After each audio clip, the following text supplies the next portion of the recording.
Danfo offers unparalleled, curated, and bespoke tours across Africa for travelers seeking genuine cultural experiences, enriched with magnificent sights, sounds, and flavors found on the continent. Each trip is reliably curated to ensure visitors are gifted with an immersive and authentic adventure. Whether you find yourself strolling along the charming white sand beaches of Sierra Leone, feasting on the mouth-watering delicious foods in Senegal, observing or partaking in various aspects of the Isheshe traditional system Ifa native to Yoruba land, Nigeria, with Danfo, you will rediscover a fulfilling sense of kinship to the true heart of the motherland, her communities. Our core values focus on integrity, quality, safety, and sustainability. We are uniquely committed to assisting with the advancement of African infrastructure and promoting African businesses, so both travelers and the communities they visit receive beneficial exchanges. At Danfo, we understand the importance of connectivity, and we have created a model which provides bespoke experiences based on your passions or hobbies. With us, expect a long-lasting spiritual bond between you and your destinations. Live, love, Danfo, Africa. To learn more, visit danfo.africa.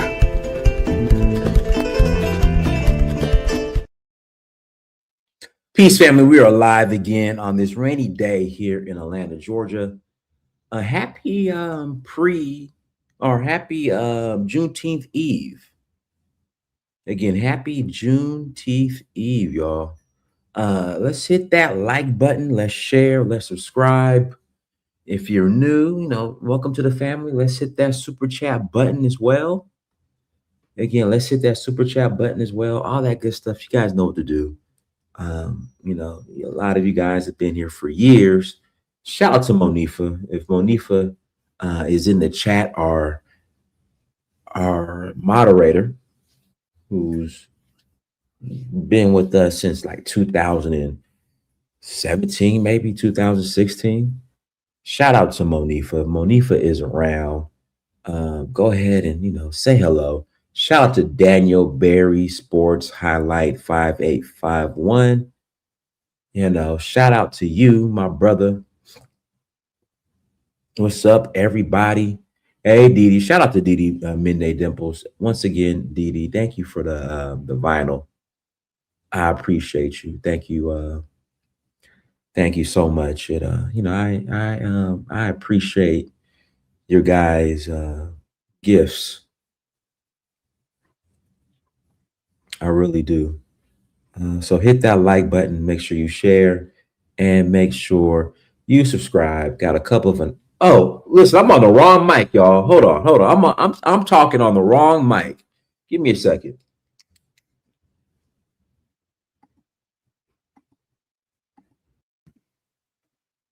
Okay, there we go. I'm on my main mic. The other mic was unplugged, and I'm just talking away,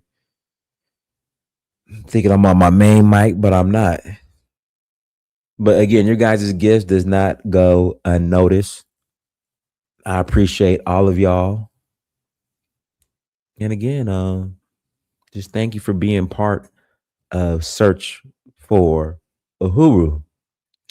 What we got going on? We're rolling to Nigeria in August. Again, we're rolling to Nigeria in August. If you're interested in joining us, please visit Danfo, that's danfo.africa to learn more. Again, please visit danfo.africa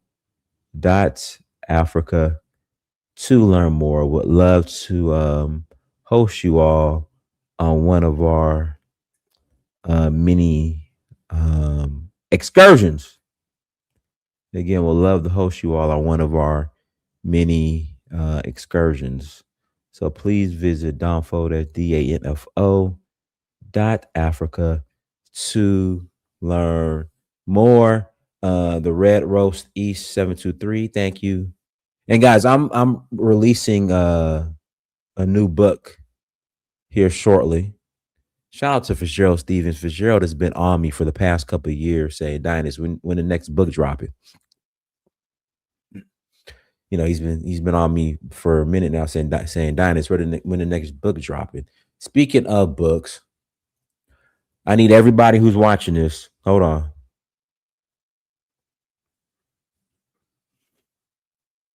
Everyone who's watching this, I need you. Let me share the screen. Wrong button. If you are watching this right now, I need you to go to Amazon. I need you to type in Dynasty Mirror. So go to Amazon, type in Dynasty Mirror, bam. And you gotta buy a book. Go ahead and buy a book. All right. Go ahead and buy a book. Okay. If you have not bought one of my books, I need you to go ahead, type in Dynasty Mirror on Amazon and buy one of my children's books. Buy a book. How's that sound? Appreciate y'all.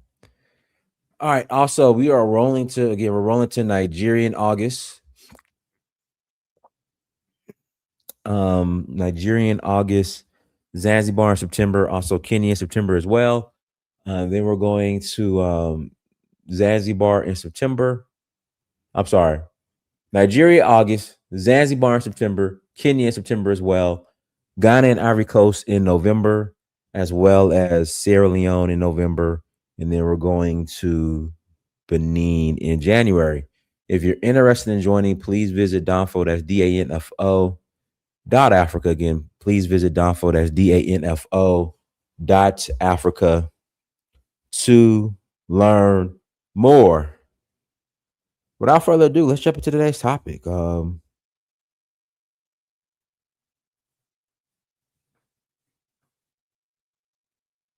There's been a lot has been said in regards to what's going on in South Africa with the xenophobia.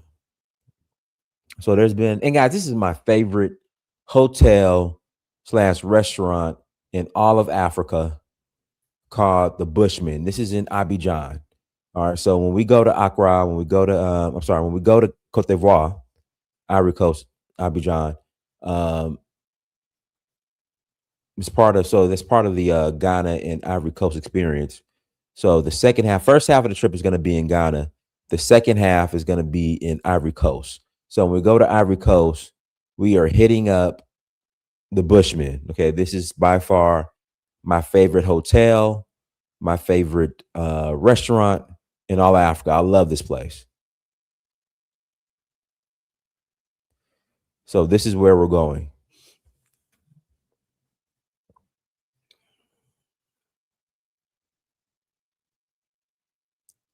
All right, when we go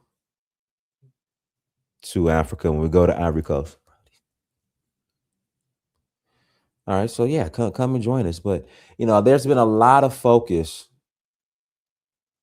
on the xenophobia going on in South Africa. That's where all the attention is. So with that being said, what's going on in South Sudan, or sorry, well, you can include South Sudan, but what's going on in Sudan, what's going on in northern Nigeria, what's going on in northern Nigeria primarily, is being completely ignored. Hell, you could say what's going on in the Eastern Congo is being ignored. And the focus and the outrage, for some reason, has been predominantly South Africans in South Africa and the xenophobia. But what's being ignored is what's going on in South. In fact, nobody really talks about what's going on in South Sudan with the Arab-backed war. The UAE, who's actually backing, the Arabs in Sudan. Like no one's talking about it, which is interesting. which is very, very interesting. And why is that, I wonder? I wonder why that is. Why someone has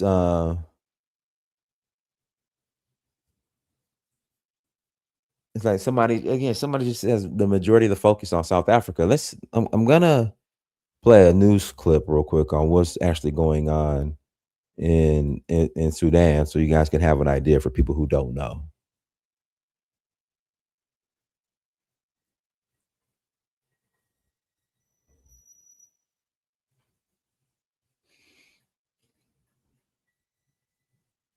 And this is coming from the BBC.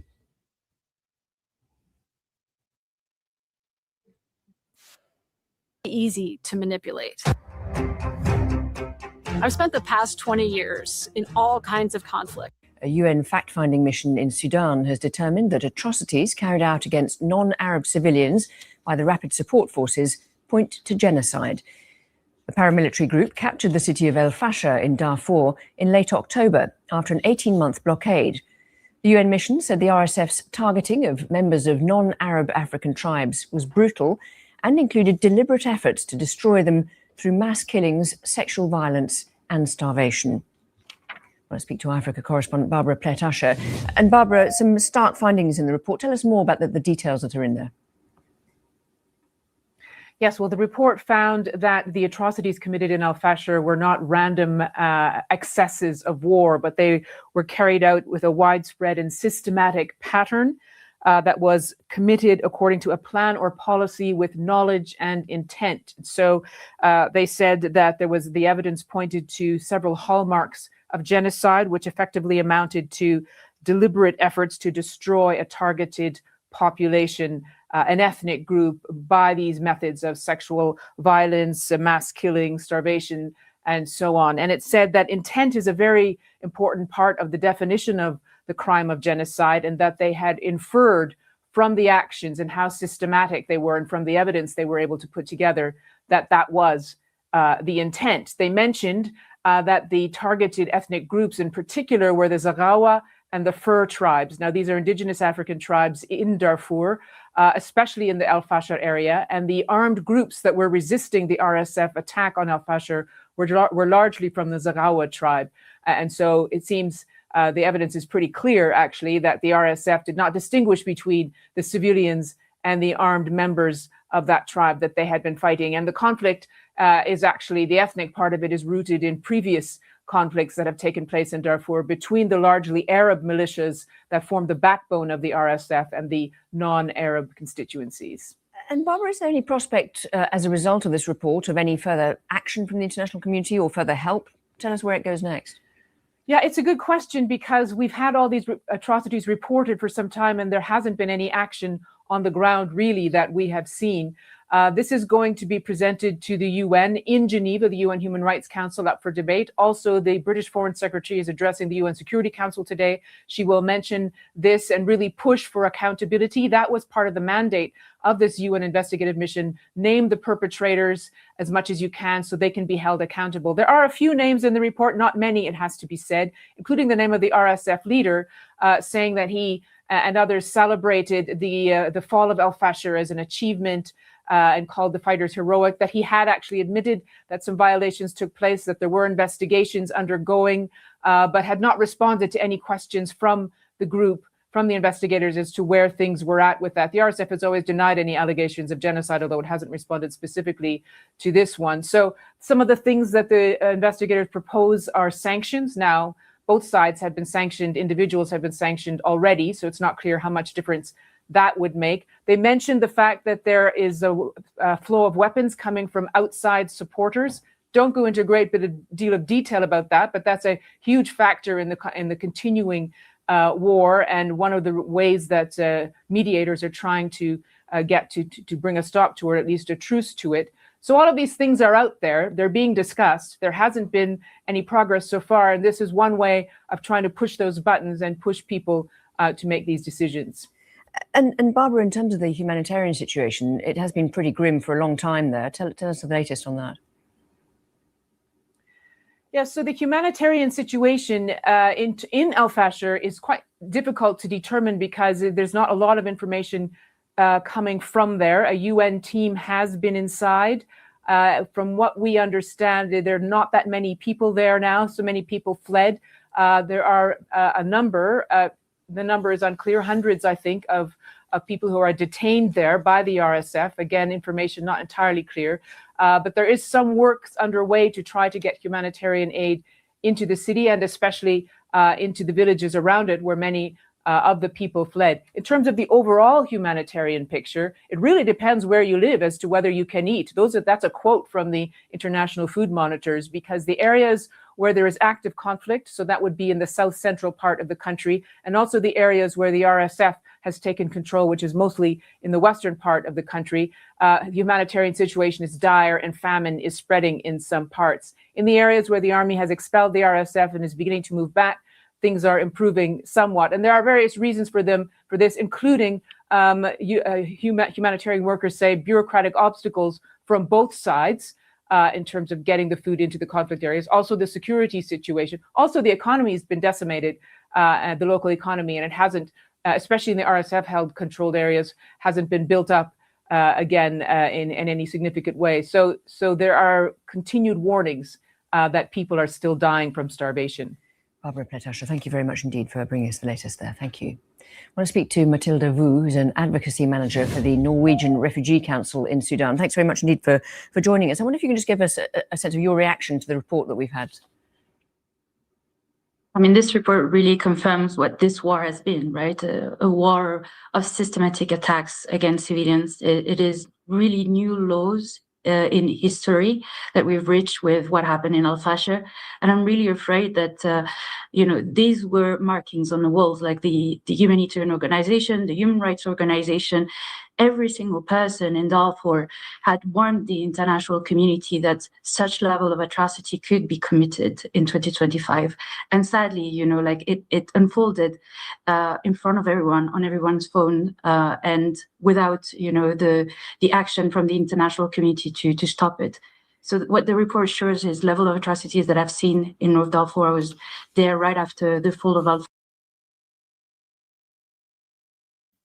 And I want to play this clip. If you guys hear the rain in the background, I apologize. My window's open because I like fresh air, and it's raining right now in Atlanta. It's actually pouring, and I like to, hear the rain and get some of that fresh air into my house.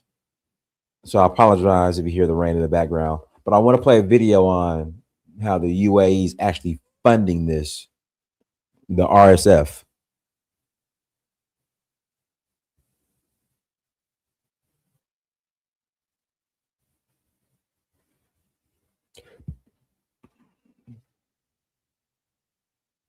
Are you ready to connect to a perfect journey with Turkish Airlines?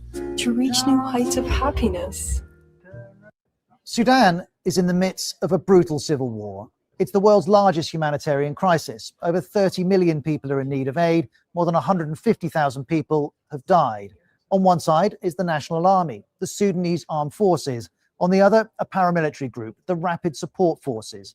Both are accused of war crimes. The RSF recently seized the city of El Fasher. BBC Verify uncovered evidence of it committing atrocities there. And the story of this war goes beyond Sudan's borders. The UN says external support is enabling the conflict. It didn't name specific countries, but one keeps coming up: the United Arab Emirates. Under Joe Biden, the US sanctioned companies it said had links to the RSF. Some were in the UAE. The UAE is being called the most influential external actor in Sudan and the RSF's main backer. The United Arab Emirates and the RSF deny this, but there are multiple allegations, including the supply of weapons and equipment. One US lawmaker has said, "We now know that the UAE has continued arming the RSF." Amnesty International alleges the UAE almost certainly sent Chinese-made weapons, saying it's identified them in images showing the aftermath of attacks by the RSF. The UAE has rejected those allegations. It says these weapons are manufactured outside the UAE and have been on the market for nearly a decade, and that it was untenable that only one country procured them. There are also dossiers reportedly compiled by the Sudanese military. The Guardian has seen them and reports they claim that UK-manufactured military equipment exported to the UAE is now being used by the RSF. And on that, this is the UK's position. There is no evidence in the recent reporting of UK weapons or ammunition being used in Sudan. The UAE told us its export control regime is in line with international law and emphasised that before the war, the UAE did have a defence relationship with Sudan's internationally recognised authorities. It condemned malicious misrepresentation of pre-war Sudanese stockpiles as supposed evidence of current Emirati support. In other words, it claims that any weapons supplied by the UAE were already in Sudan before the war began. It also categorically rejects allegations that it provided, financed, transported, or facilitated military equipment to the RSF. But is this credible?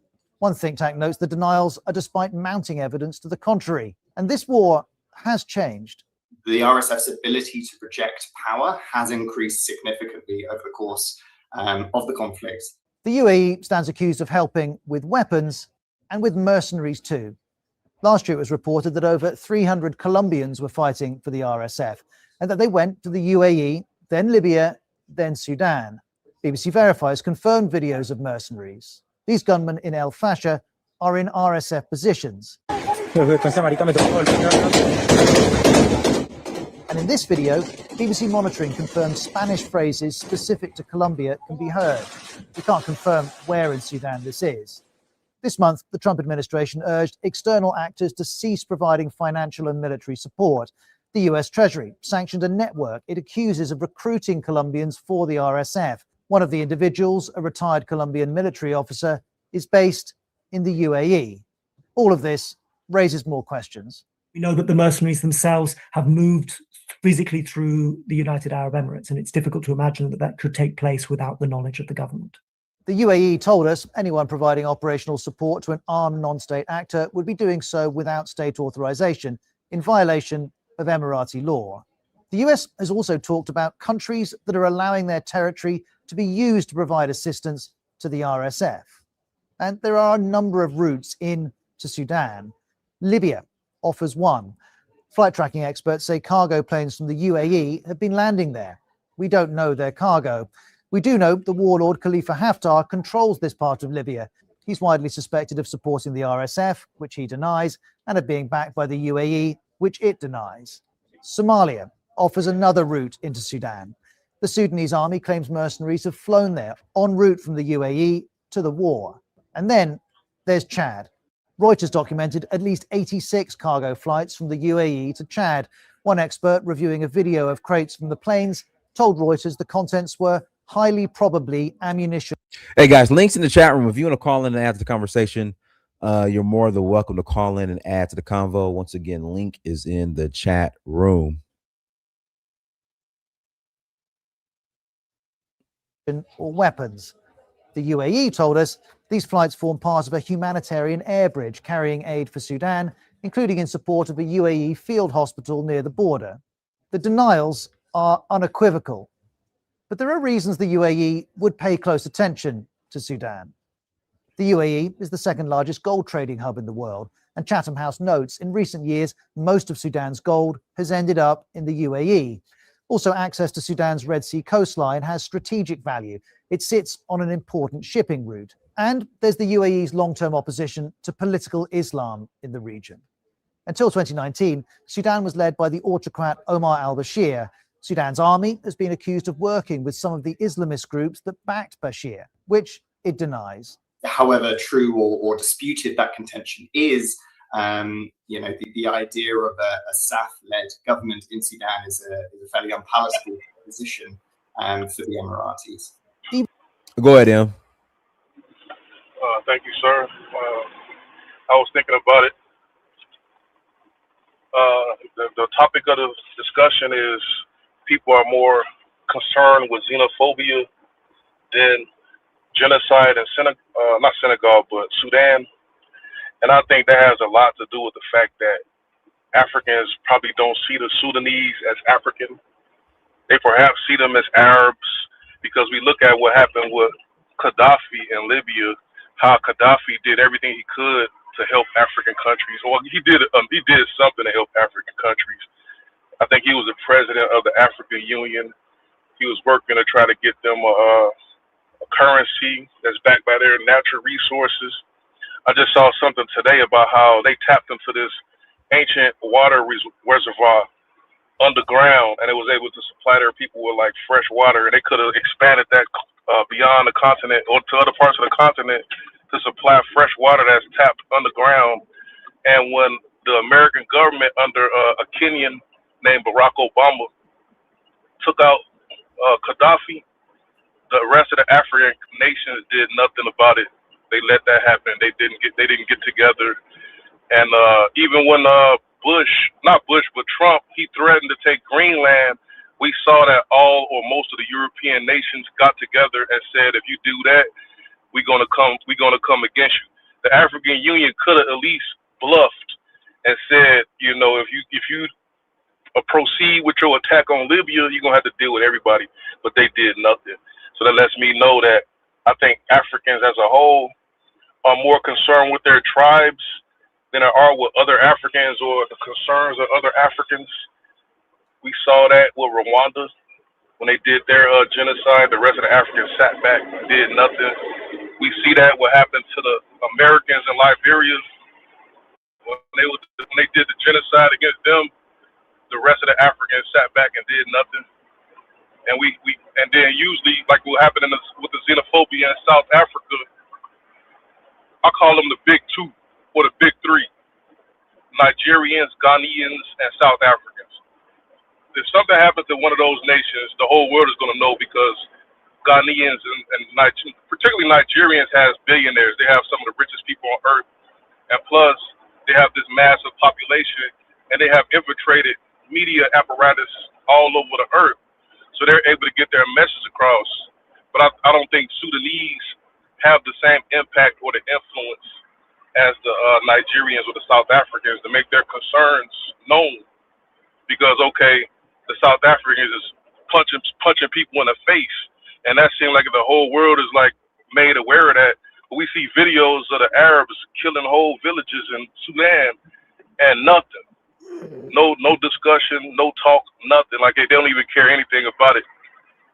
And what I think, when I research history, and my greatest patriarch, or my greatest people on earth, the Roman Empire.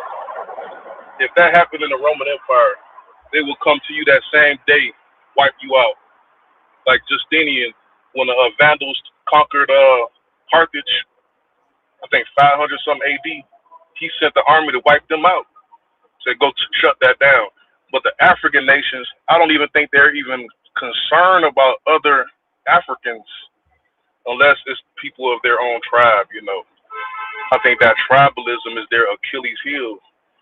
It's like what happened in the United States when the Americans, it was a bunch of tribes that was divided up here, and they were able to attack certain tribes, indigenous tribes, while the other tribes sat back and watched. Or when the conquistadors attacked certain factions of the Aztecs who was enemies, so the other side sat back and did nothing. And eventually, the side that did nothing, the conquistadors went and took them out too.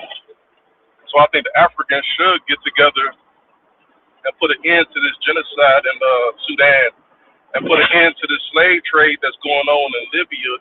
They should really clean up that continent. They should make it their business to clean up that continent. Because if they allow this to continue, it's going to spread further south, and they're going to conquer other African nations. They might actually reintroduce colonialism. You got the Chinese over there, probably working with the Arabs, the Europeans, the Africans looking like it was something else I thought of. It's more like opportunistic. Like you noticed how like a black conservative, they would tolerate disrespect from the conservative white people because they feel that they have a future with them. So they'll tolerate disrespect, and they'll attack their own people and defend the white conservative. And you see that sometimes in the Pan-Africanist movement. Like sometimes they will actually accept disrespect from the Africans because we see that we might have some type of future and we don't want to jeopardize that. So we're willing to accept that. So I think some African nations might see some type of future with the Arabs, like the United Arab Emirates, Dubai, and they're willing to accept destruction, or they're willing to sacrifice certain parts of Africa to them, or even China.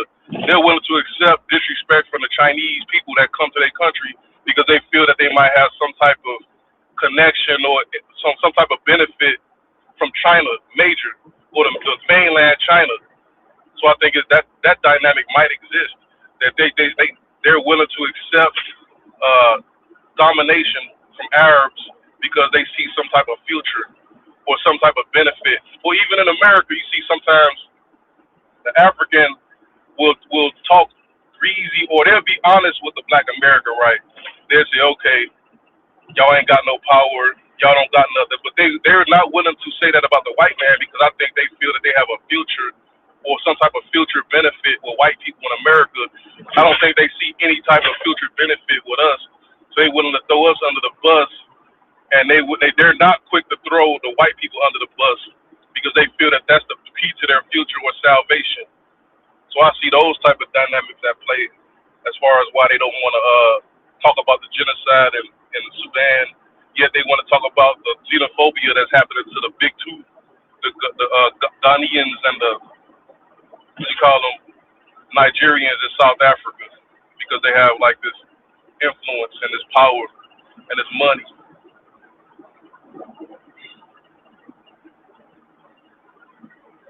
But yeah. All right, guys, links in the chat room. If you want to call in and add to the conversation, you can just click on that link. Again, link is in the chat room. And what you doing for Juneteenth? When is that? Tomorrow? I ain't doing nothing. I'm in summer school right now, so I'm probably gonna finish up some homework. See what I'm saying? What do you study? You studying architecture, right?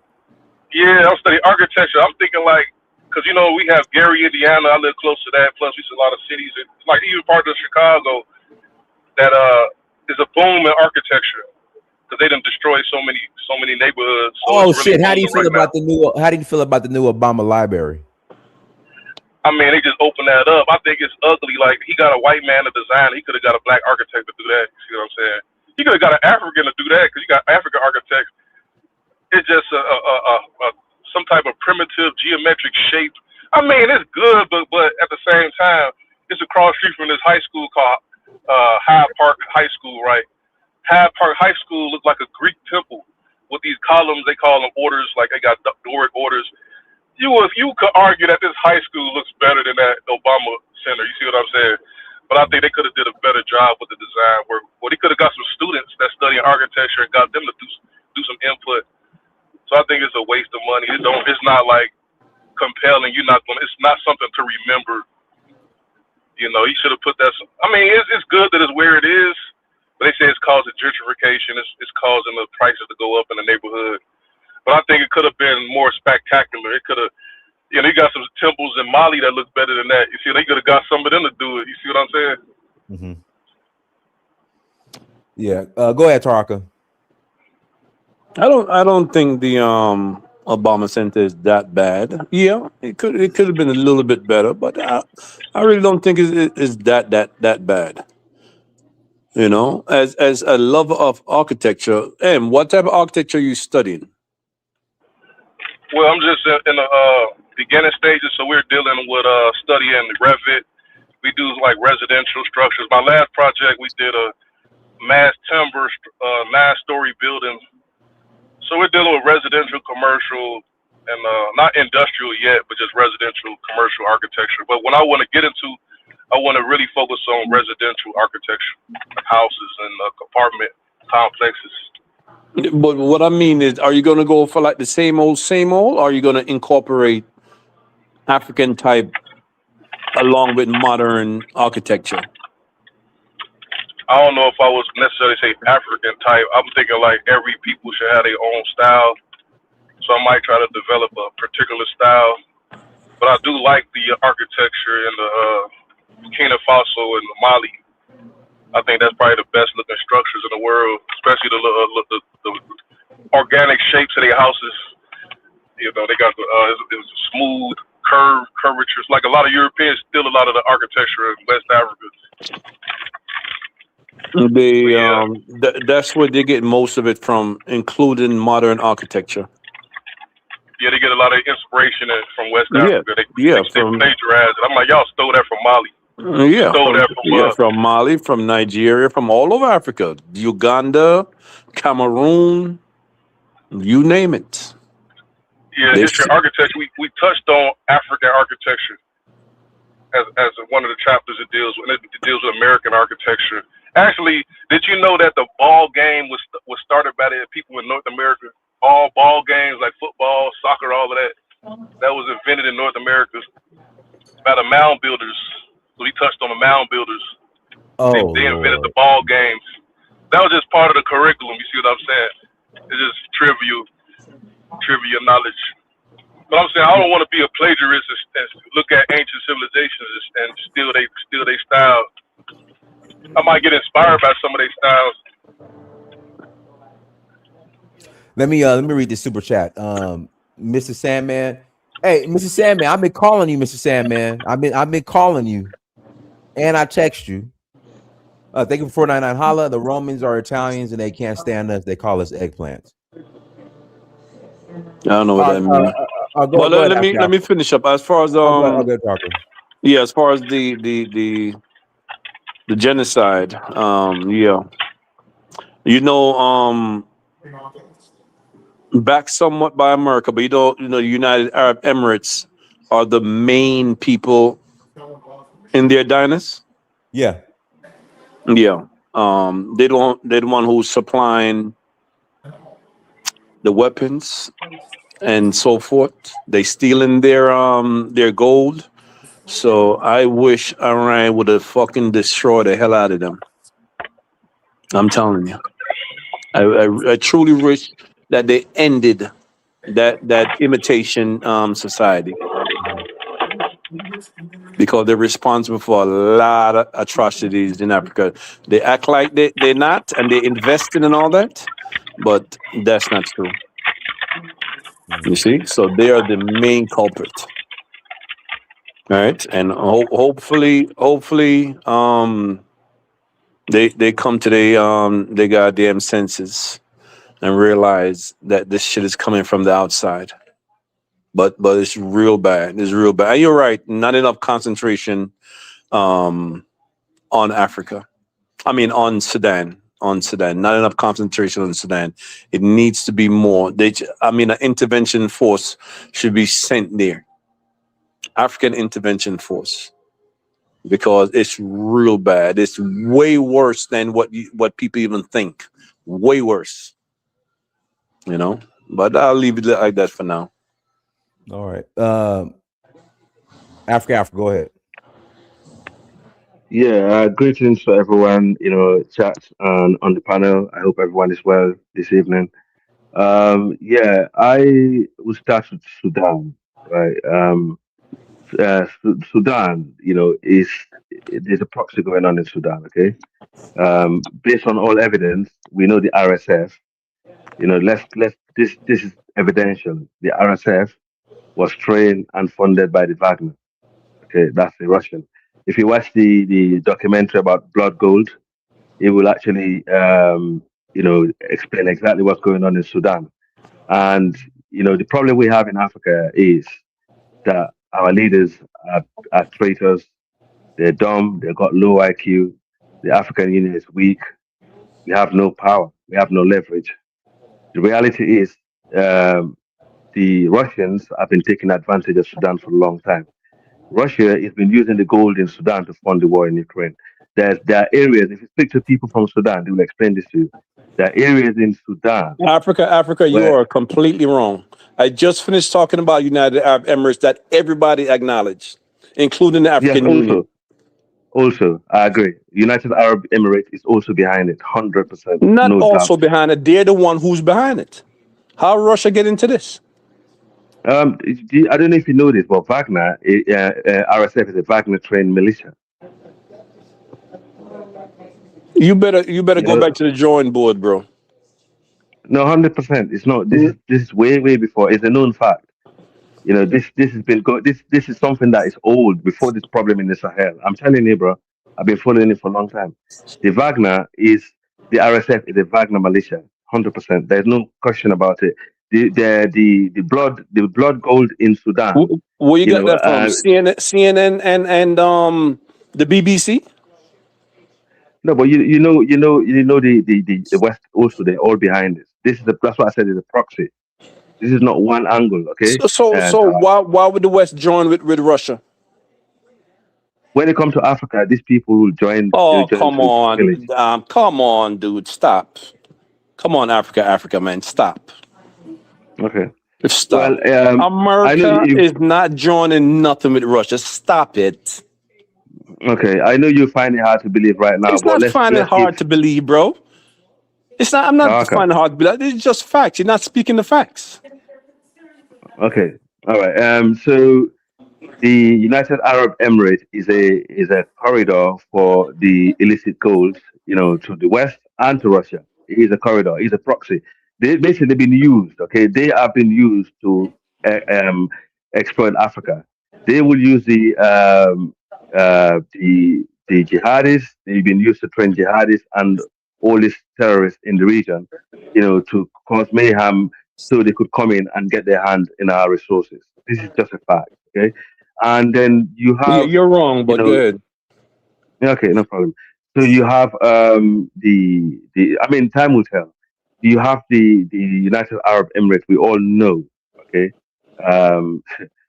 The United Arab Emirates is obviously heavily behind a lot of the conflict that we have in Africa, especially in the Sahel and West Africa. And they are not far behind. They are very close to Israel and Saudi. The United Arab Emirates is a province of Israel and Saudi in the Middle East. So these are all things that we know. So what is the solution here? The solution here is to increase. We need to increase defense spending. Africa don't spend on defense. They do not. They actually play around, with national security. Until we actually start spending money on defense and defend the continent of Africa, it will never stop. Throughout history, we always been invaded by outsiders. They never stopped invaded Africa. We always been invaded. If you go back to history, there is not one time in our humanity where we've not been invaded by outsiders. It could be the West, it could be the Middle East, it could be the Russians. But I would say the Russians maybe less because when did Russia invade Africa? Man, stop, man. God damn, you stupid. Okay. Hey guys, can some of us also speak? Yeah. So now it's about time we change our foreign policy in Africa entirely. The African leaders need to start speaking behind doors, closed doors. They need to start having a different mindset. To be honest with you, if that doesn't change, it's going to be a big problem. Look at India, for example. India do not stick to one ally. India, they play these people. India will play the West. They'll play the BRICS. They'll go to Africa. They'll play friends. You need to be smart because we don't have the weapons. We don't have way to defend ourselves right now. We need to be very diplomatic and very smart while we arm ourselves to defend what is ours. I'm telling you, Russia never invaded Africa directly. I totally agree with that. I will give you that to heart. Okay, they never have. In fact, they have came in the help of Africa when why you mention Africa and not England? No, let me just. And not America. I don't understand. Why even bringing that up? Okay, I am telling you because the reason why I'm saying this. You guys are all over the place. The question is, are Africans more concerned of what is happening in South Africa than what is being done in Sudan? No, we're talking about Sudan. All over the place. The answer is can you yes. Yes, absolutely. What I'm trying to say. After 45 seconds, I gotta pass the mic. Okay. What I'm trying to say is yes. All those questions are yes, but also the RSF that's currently involved in the killings in Sudan were trained by Wagner, and they've been supplied equipment by the Wagner, and Wagner is Russian link. So I pass the mic. Thank you. Bullshit. Get off the damn mic. Bullshit. But what is preventing Africans from saying no to all these people? these people that are bringing weapons. Why are we quick to put the blames on other people than taking the responsibility ourselves? I already answered that question. Mm. If you listen to what I said. No, you blaming Russia this or The the Arab this, but the issue is African in leaders the need to change strategy and start having meetings behind closed doors. They need to change strategy no, now. If they don't change it, it's going to the be too issue is late. African themselves. We are so That's what I'm trying to divided. All say. this thing of one Africa, this one Africa, that Pan Africanism, this those things will never work. What is best for Africa is for each people in their own country working on fixing their own country.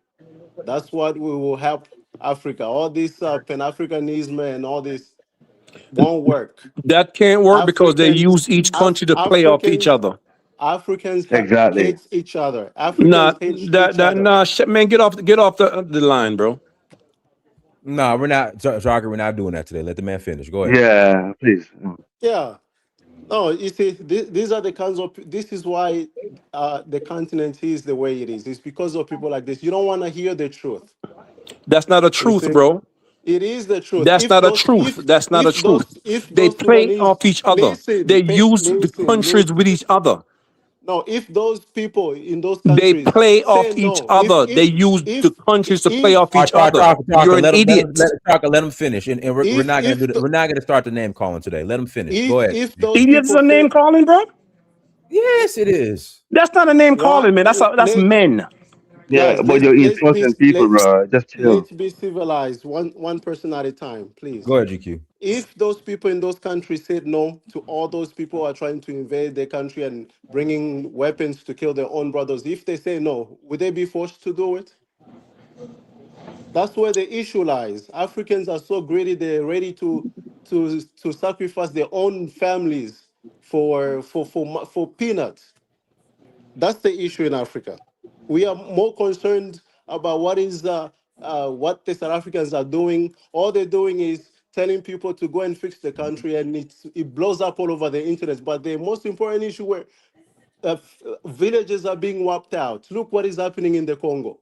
Villages are being wiped out. People are killing each other. But we over here complaining about what some South African is saying to the Ghanaian, go and fix your country and all that. But the most They're important not issue saying that they're we should targeting concentrate in on the upon street and beating is them and killing some of them. Stop minimizing the issue. so what is being done in South Africa is worse than what is being done in Sudan and in the Congo. That's It what does you're not telling me. matter. It's just as bad. It's just bad. It's just all bad. So period. It's not. You're trying to come here to gaslight us. It's not going to work. You guys are just so obsessed with South Africa. I don't even know what is in South Africa Fa- for you guys to be obsessed with. Where you from? Where you from? There is important issues Where Who are is you obsessed from? with that we South should. Where you Africa? from? Look what is happening in Nigeria. Where What are is you wrong with this from? guy? Where are you from? How many? Don't worry about where I'm from. Yeah. Black South How many African times have we? Where are you black South from, dude? Africans Are are you from modern South day Africa? slaves. No, Are They're you from modern day South Africa? slaves. I'm from Central African Republic. If you want to know, that's where I'm from. Okay, well, Oh that's my a God, question I ask you. A that's shithole just of as a bad. country, a That's a shithole of a shithole. country, and Mm. that's the issue of African. We are ready to blame other people but ourselves, and we live in the consequences of that. How many times, Dinus, how many times on this channel have you spoken about the Boko Haram issues in Nigeria? How many Say that one times more are we time. talking about what is happening in the Loads of Congo? time. Loads of time. A lot of times. I've Yeah, been on this live. I've never heard maybe once or twice or so. But South Africa is on here all the time. that's The not true. Sayed That's not true. They You're the is least. on here South all Africa the is the time. least. You haven't been that's listening, not bro. true. Go ahead and spoke. South Africa is the least. The You're not least we you're not talk from about. Central Africa. That just You're a came up the liar. other day with the Xenophobia. Just the other day. That's the Just the other least. day, but what is happening? What is happening in Sudan We talk about the AES more than any other place. but Yeah. what about the genocide in Sudan? What about the genocide in the Congo? When are we gonna talk about this We stuff? talked about Congo And yesterday. We talked about and the Congo We're talking issue yesterday. about it right now. Are we talking about it right now? we only We talk talk and about West Congo and yesterday. West Ham and there's We're no talking about it solutions. right There is now. no solutions. Just talk. We're There's no talking about it solutions. right now. You don't have no solution either. We I talked just about told you Congo yesterday. the solution is for each African country to That's a dumb concentrate on fixing solution. their own Dumb country, solution. and That's a dumb I solution. mean, next, that's not please. a I don't dumb. think Maybe It's a this that's a guy is dumb dumb not adding any solution to solution. value. you. All Maybe right, that's All a right, next, all right, dumb please. all right. solution I to don't. you. Don't Yeah. interrupt. GQ, you got 30 seconds, and then I got to pass No, the mic. You got 30 All I'm seconds. right. done. They can speak. They can speak Yeah, get off the and channel, All right, blame bro. let me other Get pass the people, off. mic. but they Let me pass the mic and to Go home, blame Major other Tahaka. Bendu. No, people you for need to nothing chill. else. They can speak. They can blame. Tahaka, you They need to can chill, blame bro. the Get whole off the the whole. channel. All right, They can blame let the me whole pass the world mic to but let me pass themselves. the mic to Major Bendu. Go ahead, Major Bendu. Major Bendu. Major Bendu. We can't hear you. We can't hear you. All right, let me pass the mic to Reverend Green. Go ahead, Reverend Green. Hello? Yeah, Reverend Green. Go ahead. Amen, Reverend Green. Amen. Reverend All Green, we right. can't hear you. Thank you. Can you hear me? Hey, can somebody turn their TV down in the background? Somebody's TV is All right. playing. 1 second. 1 second, sir. All right. Can you hear me now, sir? Yeah, go Hello? ahead. Yeah, go ahead. Yeah, thank you, Brother Dinus. And everybody hit the like button for Search for Uhuru. They have a great collection of videos of positive information from here in the diaspora, as they would say, as Pan-Africans. And it's a global network, you see. It's called danfo. However, previously on Search for Uhuru, the man in the high castle, Reverend Green, has spoken about this. The eviction notices are here. They have been processed. The notice to quit. It's time to leave South Africa because the Midnight Raiders are ready. They're ready, and they're going to push those who don't have their paperwork out. And I think others who just get in the way. They might have their paperwork, whatever, but it's going to be ugly. People are running with their own ideas, and they want to Reverend, be. that They you're out want. of the They, topic. You're out of the subject, Reverend. this is exactly what the topic is, correct? Hold on, Reverend Green. What's the topic? South Africa. Reverend Green, read the topic. You see, GQ, I'm not talking. I'm not talking. upset. GQ, I'm not talking to you. Reverend Green, go read the topic. I'm away from the YouTube part, but 1 second. Could you read it to me, sir? Oh Lord Jesus. Read it, Dinus. Read it to him. He didn't know. I saw South Africa. Xenophobia. But guys, seriously, so because I get this a lot. So are you guys not able to see the title sometime? I'm already on the stream. I can see it. So I saw can see South it, yeah. Africa. I saw South Africa and xenophobia. Can I read the title for you? Are Africans more concerned about xenophobia in South Africa than the genocide in Sudan? That's a great caption and title. Yes. I think the world is too. Yep. The world at large. Yep. The media, unfortunately, is more hyper focused on. I'm not saying the South African xenophobia is trivial, but in the scheme of things, compared to what's been going on in Sudan and amplified right now, yes, it is very trivial. There's children out there. There's men and women. And there's no relief. It's South Sudan, correct? That area? Sudan. No, Sudan, not South. North Sudan or Sudan. Okay. Sudan, just you Sudan. know, it's I remember the whole Darfur situation. You would thought it was over, but the war machine keeps on turning, as Black Sabbath would say in Ozzy Osbourne. You know, the war machine keeps on turning, and they're sending more child soldiers. Old men are sending more child soldiers to fight. This is not necessary. Hey, you know what I'd like to know? Hey, Green, Go ahead. Mr. Green. if you, because you be saying some stuff that be really, it lets me know you do a lot of research, right? So why is it happening? Why are the Arabs attacking the Sudanese? Like, what is it all about? Can I be frank, sir? Can I and I'm gonna kick the soccer ball back to you, to the panel. I want to be transparent. I've used the term before. I've used the sand, but like I said, I'm not going to use it on the show to be disrespectful to the broader audience. I understand what Mr. Dynas is trying to do. He wants to appeal to a broader audience. So I'm going to regulate myself. But the sand folks, they are outrageous on the continent. And it's either does somebody have their TV? Does somebody have their TV playing in the background? If you can, yes, someone does, not me. Yeah, just you know, it's the sand people. The sand people. It doesn't matter if you're black or white to them sometimes, but in the name of white racism, white supremacy, which is real, even on the continent, it's just in a different manifestation. The Arab Muslims are causing ethnic cleansing. Ethnic cleansing of any kind, anywhere, is wrong. Y'all need to back up your own push your tethers away. Y'all got tethers on that continent, and that's the sand cracker. I rest my case. All right, let me pass the mic to Raphael. Go ahead, Raphael, mute yourself.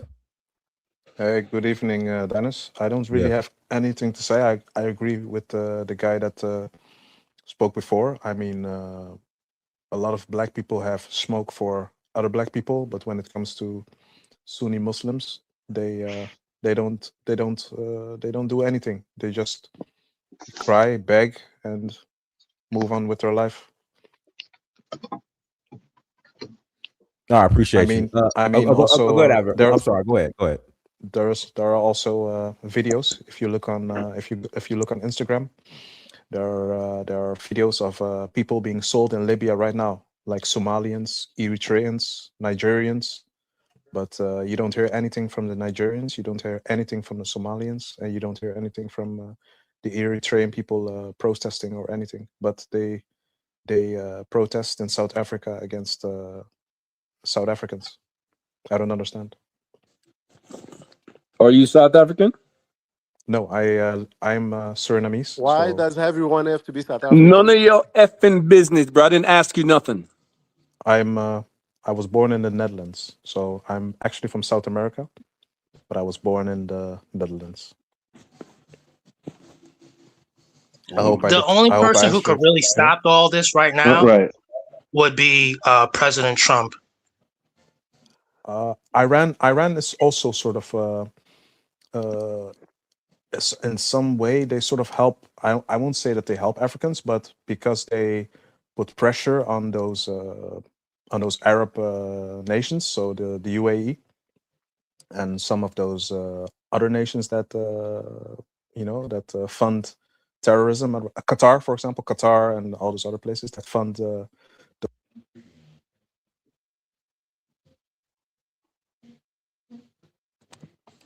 Dennis. Yeah, go ahead. Yeah, the reason why I'm asking if when I hear a new person speak, if they're South African, is because I want South Africans to come on the panel. That's why I'm asking. I want them to be on the panel. They are too busy to be here. Again, I wasn't talking to you, idiot. He's South African. He's not brave enough. That's what it is. Oh, you are just obsessed with those people. Leave those people alone. They're taking care of their own country, as we should do. Well, they don't have a country, bro. They live. They're tenants in their own home. They take care of their own. They take care of their own country.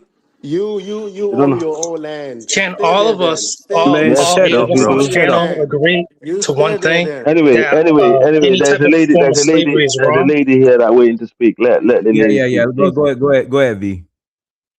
Oh, hello guys. Hello, Dennis. Yeah, Mentioned. I was reading your title, and I said, oh, I'll come on and say a little bit. As it stands now, Africa is in a more terrible place than what is happening in South Africa. Even though it's not pleasant, I'm not saying it is. There's a huge geopolitics going on in Africa, where the whole continent is being carved up. Literally. You have the Israelis are going to, I think it's Somaliland or something. There is the Qataris whom are buying huge space of land in East Africa because they know their land is desert and they need somewhere to come and grow their arable and stuff like that. Saudi Arabia is also doing similar things. You have the French. Well, you all know what they're doing with their so-called independent colonies. They are so-called independent, but they're still colonies.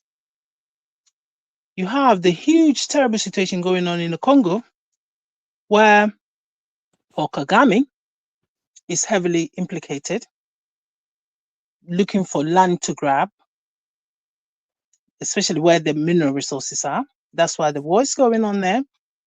We have the Sudan, which you put in your title, where people are literally being, ethnically cleansed by these so-called Arabs. So at the end of the day, I'm not going to say one situation is worse or better than the other, but we are in a mess. We have a leadership on that continent that they don't know their left from right, and all they want to do is come into power and stay in power. You have the Sahelians who are battling and doing their best to try and secure their land from these marauding Arabs again, with the what they call Tuaregs or whatever they are. They are with their. You see the people that the leaders of these groups. Have you seen the pictures of them? Have you seen when they capture or kill some of them? Have you seen their pictures? They're all Arabs. The leaders of these Tuaregs. I mean, I know Tuaregs. They're coming. Some of them are black. You talking about in the AES? The Tuaregs, most of the significant leaders, yes, some of the significant Arabs. leaders that I've seen being killed, I'll say they've got rid of about 5. Only one that I've seen is black. The rest are all Arabs. And even that black one, he obviously hasn't got his head screwed on because he probably think he's an Arab, but no. I mean, the continent is in a mess. You know, it's an absolute mess. And we don't seem to care about, I know what's going on in South Africa is bad. And the South Africans need to exercise patience and do, you know, if they want people, immigration to be controlled. And it's not just about Ghana and Nigeria, the Malawi and Zimbabwe and all over the place. You know, people are, you know, they're in conflict with almost Ethiopians, Somalians, everybody else they are in conflict with. Everybody, including their close neighbors that are from the same ethnic group.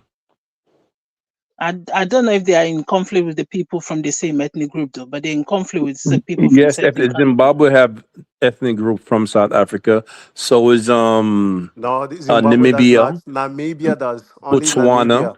Namibia. But No, Namibia, not I've not heard South Africans complaining about Namibians because Namibia is only a nation of 4 million anyway.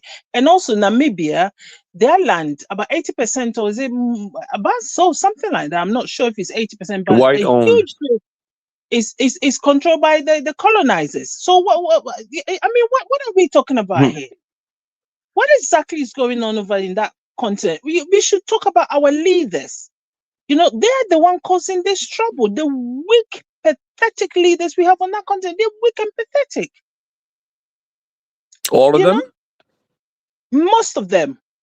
I will only exclude the Sahelians because they're the only people that I've seen they're showing some sort of backbone over there. Look at this Senegalese guy they just been put in. You come in as you won with the political movement, you come in and say, oh, I don't want anything to do with my political movement. I want to go independent now, or whatever it is that he's doing. you have a country whereby there's a huge political, economic situation going on there, a huge debt that you guys have discovered. You know, everything needs to be fixed in that country. And he's only interested to how he's going to stay in power, how he's going to be Sonko, how he's going to stop that Sonko so that he could stay on. Because he knows that he goes against him, he will lose.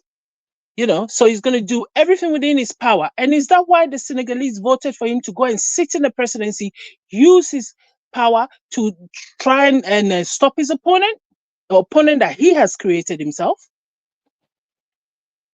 So I mean, how would this? I mean, I wouldn't have to blame even them anyway. But how did they even think that man is capable of even running anything? You know, this is the kind of pathetic leadership that's going on all over Africa, and Africans are in a mess. And somebody said, yes, in Libya they're still selling Africans, Nigerians. Every day they're chasing Nigerians in Libya. You know, they're doing terrible things to Nigerians in Libya and Eritreans. And nobody talks about that. Nobody talks No, about that. nobody talks about that. No, the South Africans are monsters, yeah. But nobody's talking about what's going on in Libya. The level of, you know, I mean, the unaliving that's going on over there. These are Africans that they're trying to get through to Europe. Who created the problem in Libya, V? I don't want to know who created the problem in Libya, but the problem is there. It is there. Yeah. He just commemorated his new library in Chicago today. Thank you very much, Dinas. Why are they not talking about it? Why are they Nigerians not up in arms about it? Why are they not up in arms about it? They've even Nigerians have labeled Ghanaians as xenophobic as well. They have labeled Ghanaians. They were, up until the South African issue happened, and then the South Africans went on Ghanaians and every other person over there. Nigerians were every day they were targeting Ghanaians all over on the internet. It was on both sides, V. No, it was. I mean, listen. Why do you compare 200 and something million people to 30 million? I mean, how powerful can we be? Even if we have, how many people do we even have on the internet anyway? And does it matter? Does it matter the size? Look what Israel is doing with 8 million people. I'm gonna let you Africans fight each other right now on the panel. To 8 million people. Look what Israel is doing with only 8 million people. The size doesn't matter. Israel is much more powerful nation. You know, you gotta give them that. They're very powerful nation. So they're powerful because America, because why are you our always military. trying to blame other people? I don't get it. What? What do you mean? What are you talking about? Was I talking to you? That's what do you mean blame other people? You always blame the outside. We're talking about size. The issues in Africa. The issues we need to get our stuff together. Can someone stop interrupting, please? Because I think someone is very interrupting. Israel is doing in Africa. Let V finish. Let V finish. Go ahead, V. Get some decent leaders on that continent, guys, and stop. America did this. Israel is doing that. The Europeans are doing this to us. The French are doing this. In the meanwhile, we have pathetic leaders that don't know their left from right, sitting in the presidencies all over the place, and all they care about is how they're going to stay in power to cause more mayhem and destroy more people's lives. That is all they're doing. Lack leadership. Again, people trying to insult and say stuff, but that's just the reality. Lack of leadership. The reason why there's a huge migration all over the continent, people moving from A to B, is because of pathetic leadership. Yeah. That's why people are moving from one place, and you go there, and the people that you go over there to, they're also struggling. So what do you expect them to do? And the president from Zimbabwe just changed the constitution. He will be there until 2030. Oh yeah, he is. He's changed it. Yes, and he's an old man. But the guy's in his 80s. You know, he's in his 80s. Anyway, sorry, I would let you finish. And the guy in what's it, Tshisekedi in Congo, he's also trying to change the constitution. And we all know what Ouattara did. He's there for 20 years, and he's trying to put his brother now in. Al-Hassan Ouattara wants to put his younger brother in. It goes on. Can I on. add something? Sorry, Fee. Can I add something? No, bro, you've been interrupting and speaking a lot. No, just let other people speak now, man. Yeah, I was just trying to add something that the president of Congo was at the World Cup. I just wanted to say that he's basically where his country is in like a war, and he was at the He's at the World Cup. Why his villages are being burnt? He's at the World Cup. Yeah, of course he'll be there. You know what I mean? It's a terrible place. When you think about what is going on in Africa, what we're doing to each other, it's just worse than sometimes what other people have been doing to us. And those people, they cannot get at us if they don't have local collaborators. It's the local people that give them the opportunity to do what they're doing, because they cannot succeed without some of us collaborating with them. It's always been the story. That's always been the history, and that's always been what is causing the problem on the continent. And I'm fed up with, You know what I think? Yes, it's your turn. Yes, come. Yeah, go on. You know what I think Africa as a whole should do, because I always talk about the Roman Empire. I think there's something to be studied, right? And I think they should focus more on their creed and ideology more so than their tribe. Because if you look at the Roman Empire, it was made up of people from all over the world with different religions, languages, but they was all united under the same creed, and they was under the same law. Before they had an empire, it was a republic under the 12 laws, the 12 tables. See what I'm saying? When they became an empire, everybody was under the protection of Caesar. It was like they had a mantra: all for one, one for all. If you attack one, you attack all, and all is going to come at you. The whole world knew that, and that kind of protected everybody. But there's no real mantra for Africa. Even with Pan-Africanism, it was kind of created off of what we did in America, because we had to unite as a people because we was being oppressed, not because of what region of America we was on. We was being oppressed because we was black people. And that was like, it's very similar to the Roman Empire, because Pan-Africanism is an ideology. It's a creed, and it says we're all together and we all in it as one against white supremacy, right? But Africa as a whole doesn't have a creed.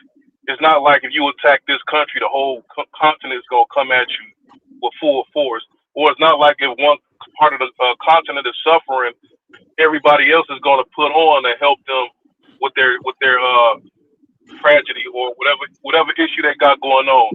They don't really have an ideology because they still on tribalism, and I think that's what's holding them back. But you have this guy is on here on the panel saying that you can't do that. Everybody should take care of their own. It has happened many times in the world. Even the Russian USSR. Then you come look at the Russians; they was made up of different nations. The USSR, even before that, like most of the empires in the world, was made up of multiple regions united under one emperor or under one ideology, or a pope, or a sultan, or a caliph. It was always something that united all of these different people. And I think they should go back to that. Look what the AES just did with their resources. They combine each other. They are combined into one. Africa is a continent, and you cannot have that huge continent being under one rule or whatever. We need to break it down regionally. Regionally. Exactly. You're absolutely correct. Like Pan-Africanism is not really a nation; it's just an idea that people adopt.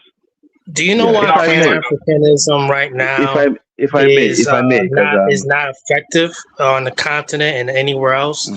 It's because of the ideology's shift to the far left. Africa on the continent probably would benefit more with nationalism, not Pan-Africanism. That's the issue. Yeah, okay. I hear you. Look, the problem we face is a region. I think we have a regional issue. Africa, if you look at the continent itself, through our history, it was never united. It's a fact. You can't, having to unite the continent as a whole is a huge task, and is something that I can't see happening now. But what we could do is regionalism. The entire region of West Africa could have their own bloc. The East Africa can have their own bloc. North Africa have their own bloc. South Africa have their own bloc. They have it right That's now. the only. But Yeah, but I'm just that's what saying. he, It's just that's not But implemented that, the way it's supposed to be, but they have it right now. exactly. yeah, that's what's going on Yeah, right there. if I may, yeah. But the thing is, it's not working because look at Taka, look at ECOWAS.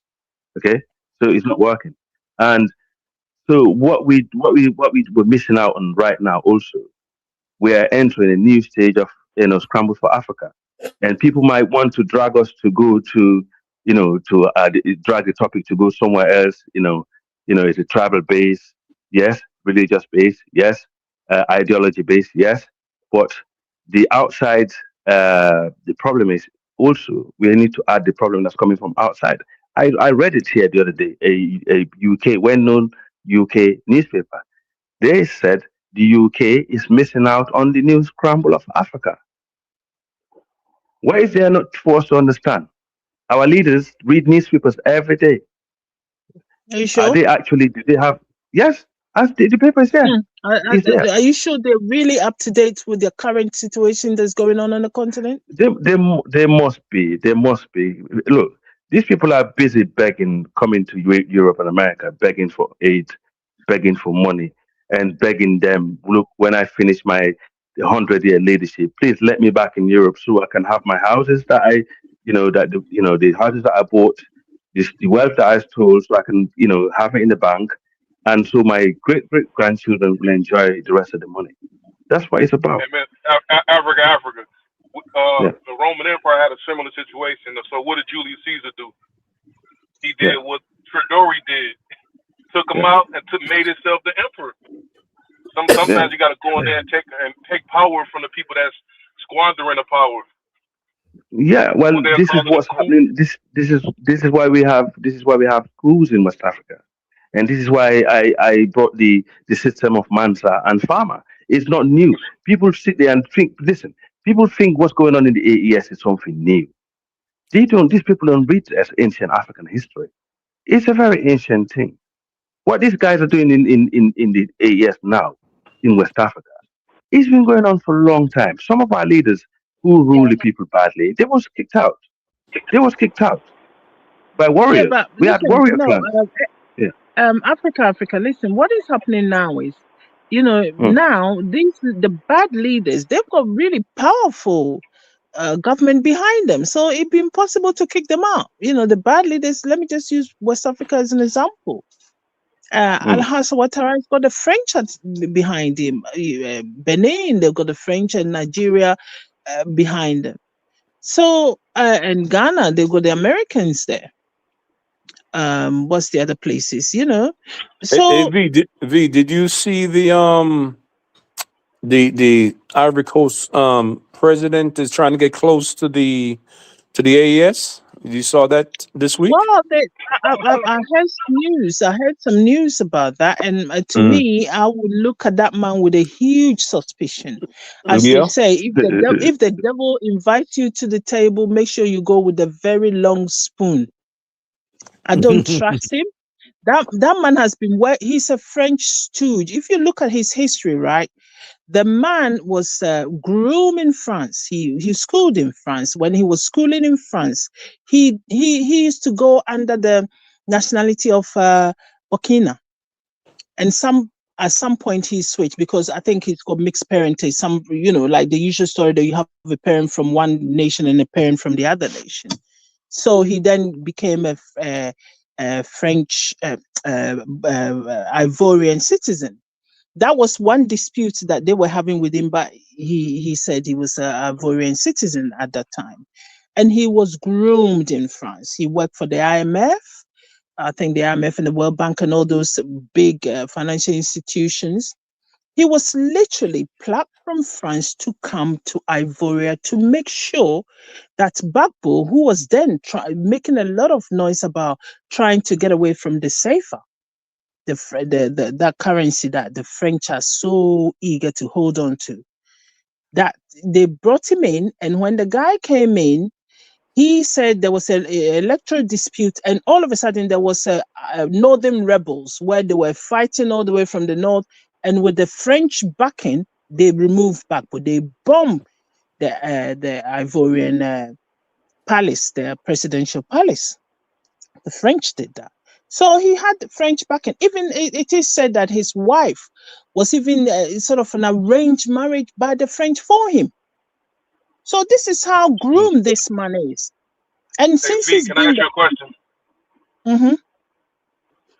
So, do you believe that people are more concerned with xenophobia in South Africa than the genocide in Sudan?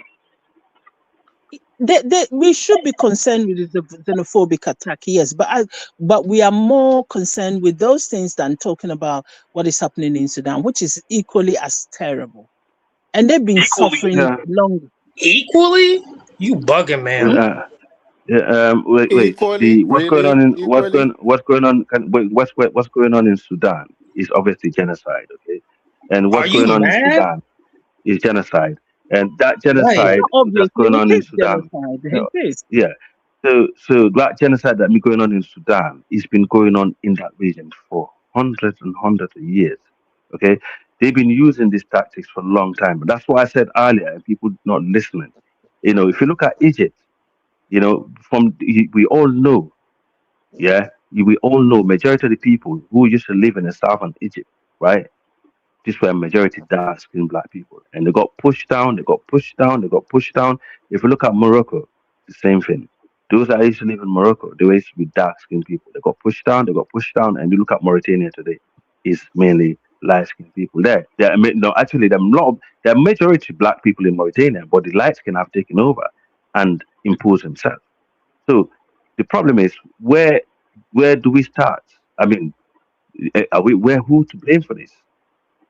Who to blame for this? Again, it goes back to our leadership in the region and the continent, because these people But allow. who votes for those leadership though? No, I will not. Listen. It's not as I simple won't as track those. the voting that goes on. No, not enough West Okay, Africa or so Africa. I don't so track in the West, voting. No. and Hey, that look, people who. Hey, Africa, I'll give you an example of the power of just a creed, right? In America, from Right, coast to coast, the right, Chinese man was acquitted for killing a teenage boy, and the whole right. entire black community in America, from coast to coast, north to south, decided we're Mm, going to boycott all Chinese businesses because it happened. yes, If it happened to one of us, it happened to all of us, and we're moving right. as one unit, regardless of the region we in. And I think that should happen over there in Africa. Like whatever happens to Right. one side happens to all. Like you can't just look at because I agree. some South Africans is still punching some Ghanaians in the face, and you're gonna ignore the Arabs doing the genocide or having a slave trade in North Africa. You're gonna just Yeah, not even. The least you could do is talk about it. See what I'm saying? That doesn't really cause money, but to just make yeah. it seem like it's just another day in the walk in the park. Like I'm looking like it maybe people don't care about the people in Sudan, or maybe Africans don't care about people that's not in their tribe. Maybe that's Mm, true. yeah. Maybe they need to change that. No, but the problem is we're more focused on our tribes and our regions. We're more focused on tribe. I think, to be honest, I said this before. Tribalism is the curse of West African and Africa in general, because we have so much focus on tribe. We forgot about the bigger picture. And these people know this and they study this. They can hear it. They know how it works, and they know how to divide these people. They know Do you, exactly how it works. But Africa, do you know yeah. that the tribal thing is not just the people, sometimes it's the leadership as well. The political leaders Of also course, play on these they the tribal one that things. exactly they the one that play on the tribalism. To get votes. To use the divide and rule. What the system that the Europeans are using against black people, it is 100% the same system that they're using against the other tribes. So, for example, if this tribe come to power, they will put all their ethnic folks on the military. They will put all their ethnic folks on the main sectors to keep them in power. And these people that they put there, it's not because they're competent. They put in there just to protect them. So, But and also by doing that, you have the entire nation Hey, against guys, you, right? you got 30 seconds. We got two new people on here. I got to bring on. So you got 30 Yeah, seconds. I got to help them out. no problem. By doing that, you have an entire nation, against you. And this nation, you're gonna have fragmented people out there who are easily swayed by outside influence. And this is what's been happening for a long time. I pass the mic. Thank you. Dennis, let me ask you a question before you put these people on. Go ahead. Okay, when you open up your internet news, your social media, any international news that you watch on TV or wherever you get your news from, do you really see anything about Sudan? No, not at all. No, no. Here It's is filtered. It's being filtered. here lies the problem. They make sure, and it's deliberate. None of the international organization talk about it. None of the not even Al Jazeera. I Nobody. was about to mention that Once in too. a while, they put it on there. It's deliberate. So that's why it's South Africa is more focused. They push that. You see what I'm saying? And they push other things, but they won't and they will not push what's happening in Sudan, not even the Congo so much. The only reason why you hear about the Congo more is because so much wealth is embedded in the Congo. If you check the wealth, right, of Sudan, you would see both North and South Sudan, same country to me anyway. You'll see how much wealth is in that country and how they could extract it out without nobody even knowing what the hell is going on. That's Can all I I'm gonna add say. something to All your? right, let me. I gotta pass the mic. Go ahead, man. Can I? No, Can I add I something? gotta pass them. I gotta pass the mic. Go ahead, man. Hey, peace and love to the chat. Hope everyone's doing well. Yeah. You know. Yeah, we're good. So we're talking about, you know, they're not really talking about the Sudan situation, but they're talking about the South Africa situation. Well, my opinion, I mean, this is just my opinion. I want people to think about this. What if the reason why there's so much a concentrated effort on South Africa, because are we not going to forget what happened about a year ago? What did South Africa do? Who did they send to court on the ICC? Does everybody remember? Oh yeah, I know. The country Israel. that you mentioned. You're right. That's part of it. You're absolutely correct. Yeah. So I feel like because what South Africa did and they sent that nation to the ICC, they got pissed off. And you know, that nation is also friends with the US. So now they might be, not saying they might be funded, but maybe they might know some other people to fund this group, to cause chaos, to cause confusion. So they can lose money. And let's say if they do lose money and stuff, they could come back and control some resources or some land down there. Can I take 30 seconds of your time? What happened? What'd you say? Can I take 2 seconds of your time to ask you something? Yeah, go ahead. All right. You may not notice, but or if you're not into the sport, but Formula One is going to Africa in about 2 to 3 years, and South Africa was a leading candidate because they had it during the 60s, 70s, 80s. I think all the way up to early 90s, right? Mm-hmm. And American Jews own Formula One now. They bought it a couple years ago, and soon as that happened, the court thing happened. South Africa become a non-candidate to get it. So Saudi just to Arabia show you. owns Formula One. Aramco. No, sir. No, sir. Yes. Look it up right now, sir. They always have. My brother. Formula One is owned by the Saudi Arabian government. My brother. I've been watching Formula One for 30 years. This is my sport. Formula One is owned. This is my sport. Okay, when you're just look it up. Right just now, look it up. everybody to see if in it's the true. audience. Wait, hold on. Let him Do finish so I Google. can finish what I was saying. Go ahead. Taka, go ahead. Yeah, so that's what I'm saying. There it's American owned, and the exact reason why is because South Africa took Israel to court. So now South Africa is not even in the running. Nigeria, Rwanda, and Morocco is now in the running to get Formula One. That's what I'm gonna say. And that's why like, you know, that's my observation. I mean, like I said, this is like my thought process on what's going on. So they're trying to hype this up. So pretty much if this can continue, if South Africa is not careful, they can actually get sanctions placed on them. But I don't think, but I highly doubt we'll get to that level because there's a lot of international companies there, you know. What I will say is, like, I do agree with V was saying about our leadership, because people need to understand, right? Some of our leaders are very compromised. They're to the point that they have assets in different countries. So even if they try to go the AES route, their assets will be frozen.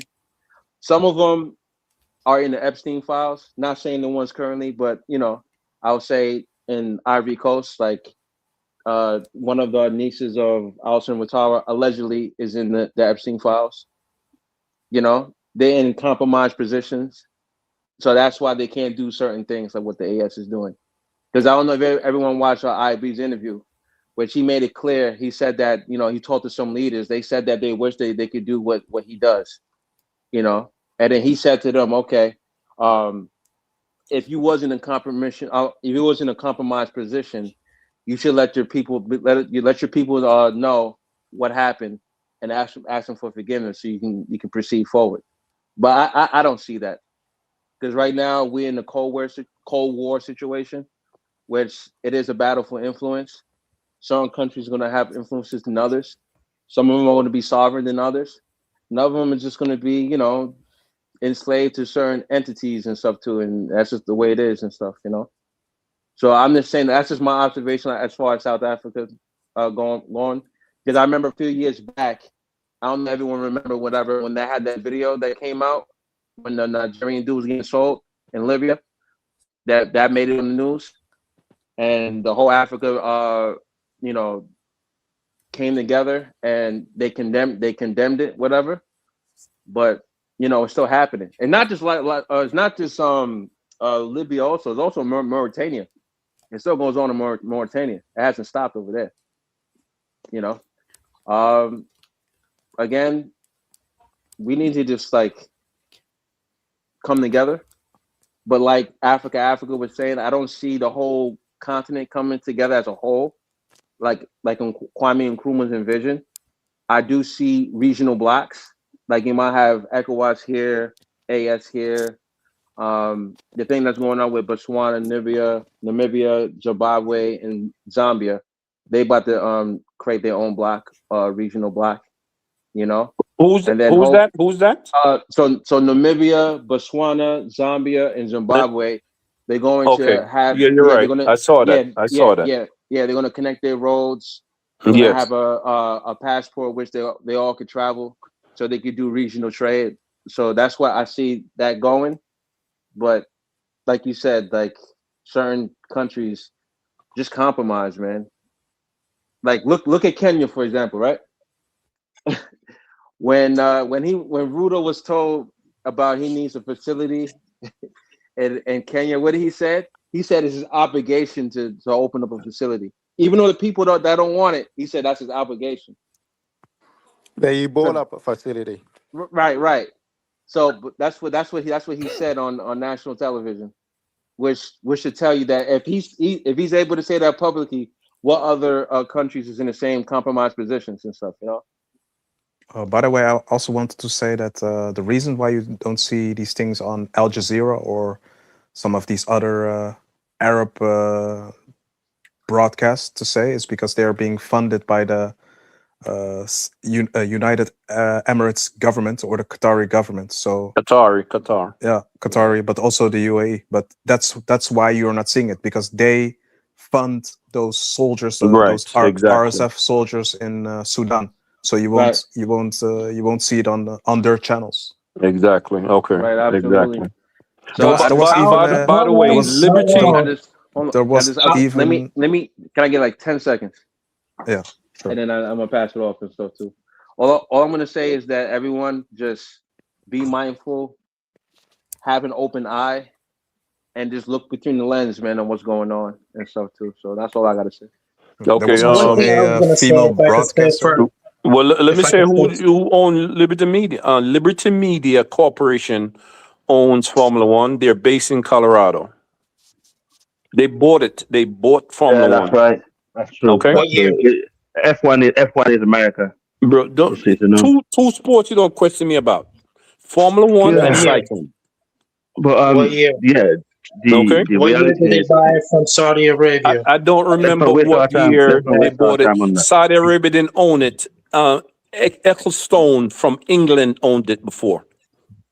Ecclestone from England. Eccleston, yeah, So right, You, right. Eccleston, you may know him. You may Saudi know him. Arabia didn't own Africa. it a He's year from ago? England.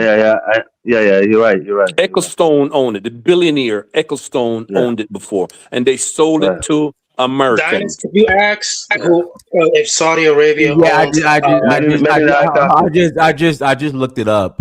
It's owned by a Liberty American company. Exactly. Liberty Media American owned. Corporation. Yeah. People, Dark, Formula I hit One the is my name. sport. Don't question me about Formula One. That's my sport. But let's see who owns. Let's see who owns. Well, it's an American owned company, so there it is. It's American owned.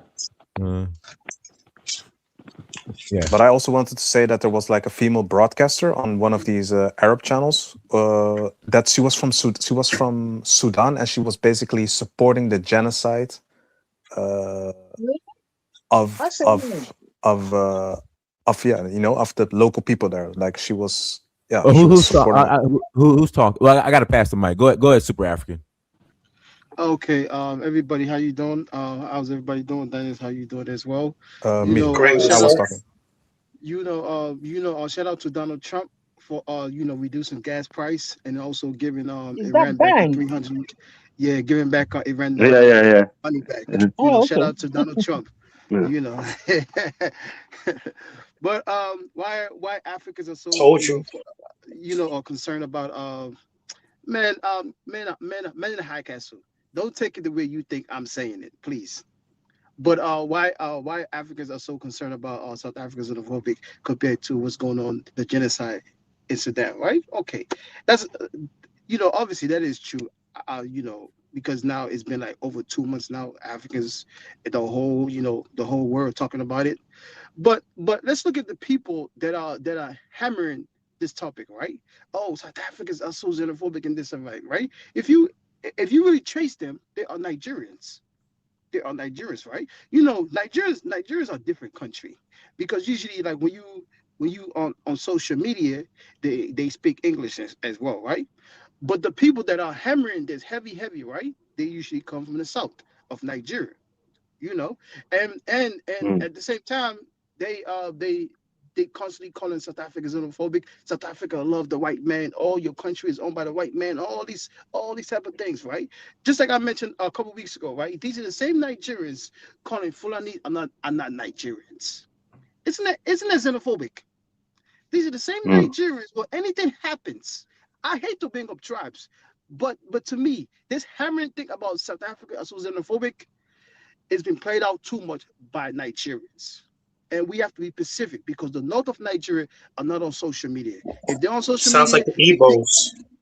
they usually speak the Hausa language. They do the little thing, right? But the people that are hammering this right here, especially the Nigerians, right? But these are the same people. Anything happen in Nigeria, it don't matter where in Nigeria, they always blame the Fulani.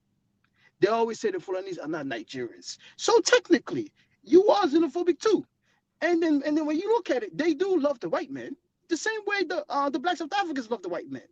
The only difference is the white man does not live in Nigeria, but you could tell from these type of Nigerians from their body language, the way they perceive this white man, they see him as super god, like whatever it is, you could tell. But they even swim the ocean to follow them. Yeah, once I agree. it's another African, they behave badly toward the same thing, calling them all type of names. How can you call somebody that's been in that land since what, the 14th centuries? They're not Nigerians. Does that make sense to you? Does that make sense? Does that make sense? And some of them only came there yesterday. Yeah. So obviously you are just xenophobic just like these people. And also, these are the same people, if another Nigerian come to the States to do anything, they will turn you off. They will tell you to get the hell out of my states. I've seen the videos. Of people kicking other people out of Nigeria that's not from that state. I mean, these are Nigerians though. I've seen it in Lagos when they destroy other people's buildings, other people's houses, telling people, go back to your state. Now imagine that when you spend your hard money. Lagos. And it is The Igbos were Nigerians. kicked out of Lagos because they did not vote for the president. That's true. That's even worse in their own country. That's why. Yeah, it's actually true. I agree. Yeah, that's why there's hypocrisy of Africans, man. Because you can't tell somebody, oh, you love the white man, blah, blah, and stuff like that. When you love the white man more than this individual, at least they have a reason because they live with the white man next door. But you don't. So imagine that if the role was reversed, right? You'll be 10 times worse. You'll be 10 times worse. 10 times worse. So to me, it's just Africans being phony. That's all it is. Because Africans don't want to face the truth, don't want to face their own, their own demons, because they always want to attach themselves to like people that that think they better than, or something that they perceive that, oh, it's the white man, the white man is better, the white man. If you believe the white man is better, then you can't blame Black South Africans being xenophobic. No. Cannot. I'm sorry, you cannot. You cannot. But we're gonna bring it back to in Sudan, right? People keep saying, oh, it's the Arabs, it's the the Qatar, the Saudis and stuff like that, right? Look, what Donald Trump was in the G7. What countries was in the G7? United States, which is the king of the G7. England, France, Germany. I'm probably missing a couple. South Korea. Japan as well. Then you had what? The Emirate as well. So if the Emirate is in the G7 and then the Emirate are the one funding the weapons to the so-called terrorists, where are these people getting the weapons from? From the West. Who gave them these weapons as well? So technically, the West is involved in it, just like how the Arabs are involved in it. But I don't. But to me, people just trying to just identify the so-called Arabs. No. It's the West giving them direction. Because the West has a percent and the Arabs has a percent too. For whatever agenda they're trying to do, the West is the king and the Arabs are just the little people. Just But like the West isn't going in there and killing the people. It's the Arabs that get the weapons, because Ukraine also gets weapons, but they don't. Hold on. They don't. That's not. No. These Arab nations are nothing without the West. Nothing without the West. This guy that's speaking, he don't understand geopolitics, man. Leave him. Understand that. The West tell these They're Arab proxy. They're proxy of the West. They're the 100%. proxy of the West. So please, I don't want people to just say, oh, no. It's just what the West do. The West wants to control the world. The West is the hegemony. Nothing wrong with that, but just say the truth. But I'm not gonna come and sit here and say, oh, blah blah. But in Libya, right? Let's be fair with with ourselves, right? You have Africans that come from West Africa that are selling the slaves. It's not just the Libyans or the ones that look like Arabs. I've heard stories. People have confirmed with me. You got people from Gambia. You got people from Nigeria that are helping these Arabs to sell these so-called slaves. So we need to look ourselves in the mirror. We have to. There's a lot of us that truly despise us. Each other. I don't know why, but that's just how it is. It could be some type of sickness, especially when it comes to travelers. Because in the day, when you live in a country like one of the countries in Africa, you are raised to hate somebody else that don't speak your language.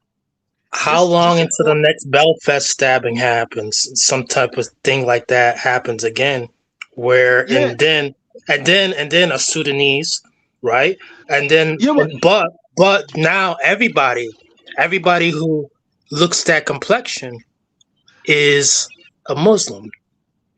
The fear. Like for instance, right? I'm from Sierra Leone. Our president just gave a sentence to a South African, right, for selling, white powder. 125 years, is it? Guess the year, 130 years, right?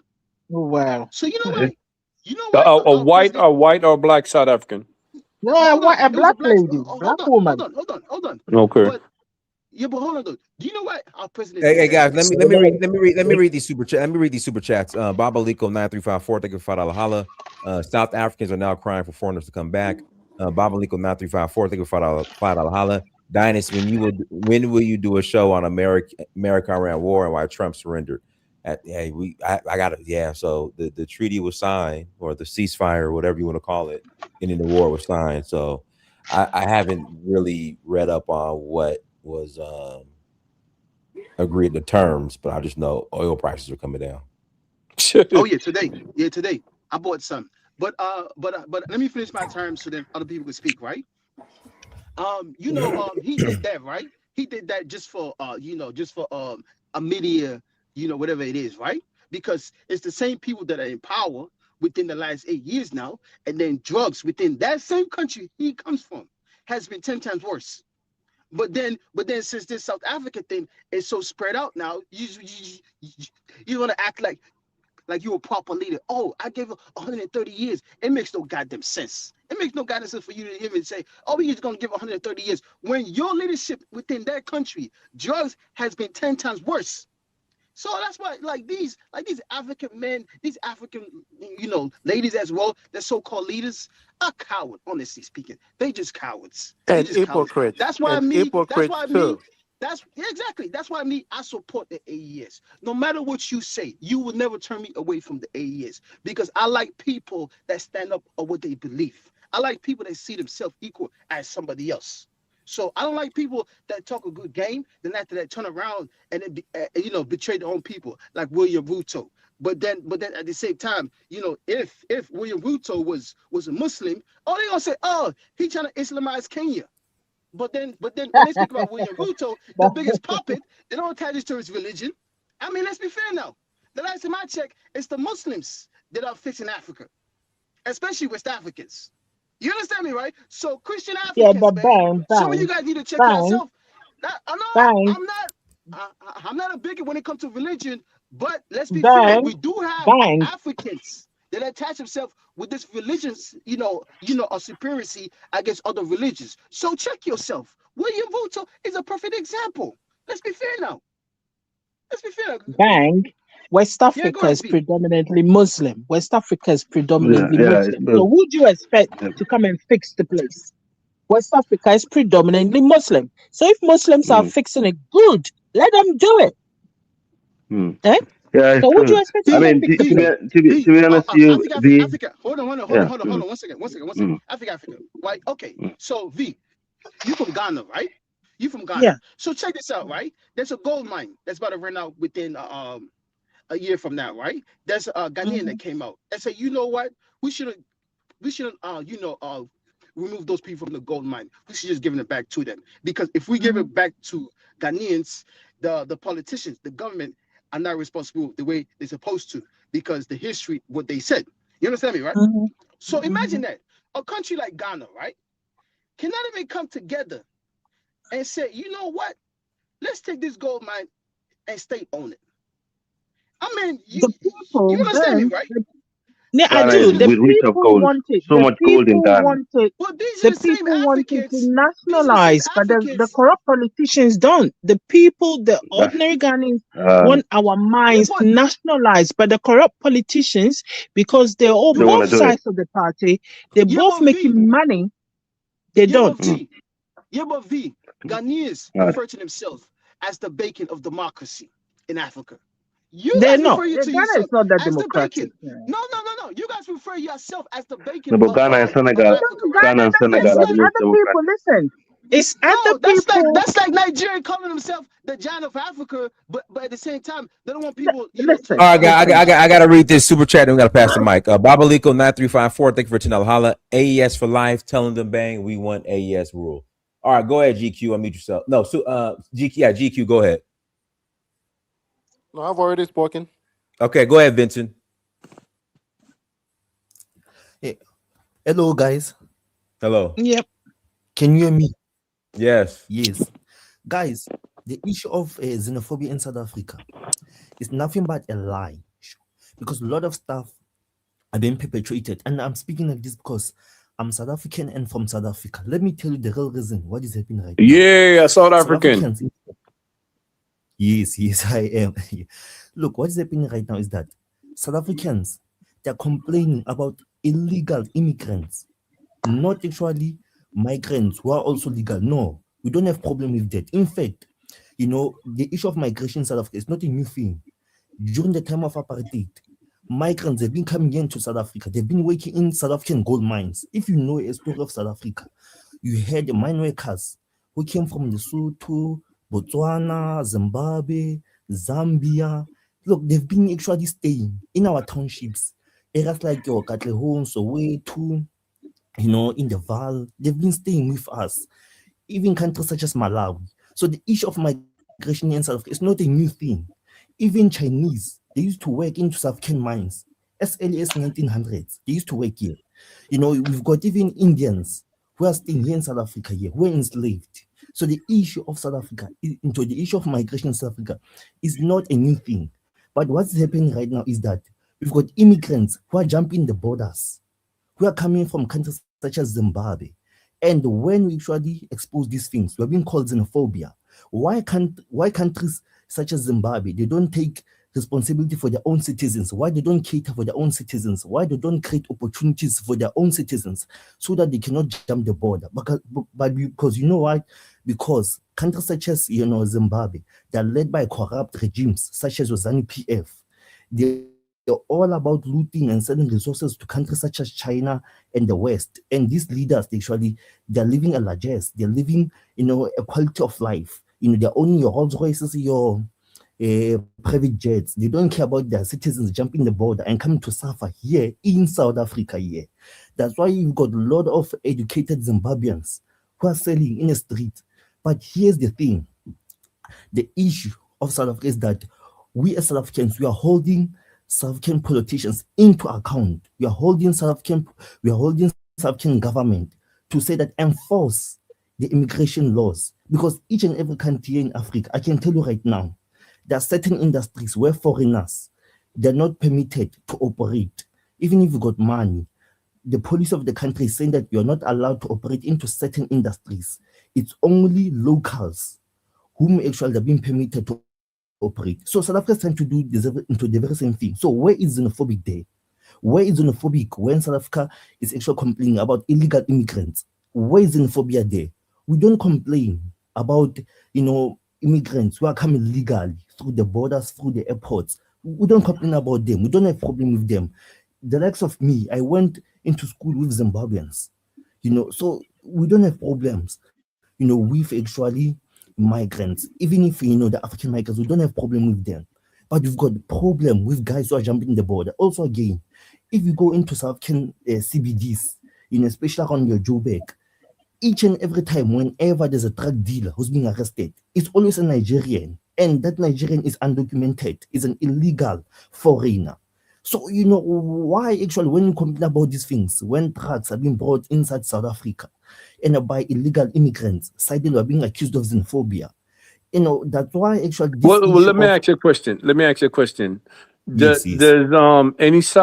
Does any South African sell drugs? But even if they do it, it's in their country, though. Man, get these illegals out your country, South Africa. Amen. Hallelujah. Amen. Yes. Can you let the dude answer the question? No, let him answer the question. Any South Africans sell drugs? Yes, there are a lot. Yes, there are South Africans who are also selling drugs, and those South Africans, even we as South Africans, we're exposing them. And those South Africans, they're being arrested as you speak right now. A lot of them, they're languishing in prison. No, you just said every. You just said every.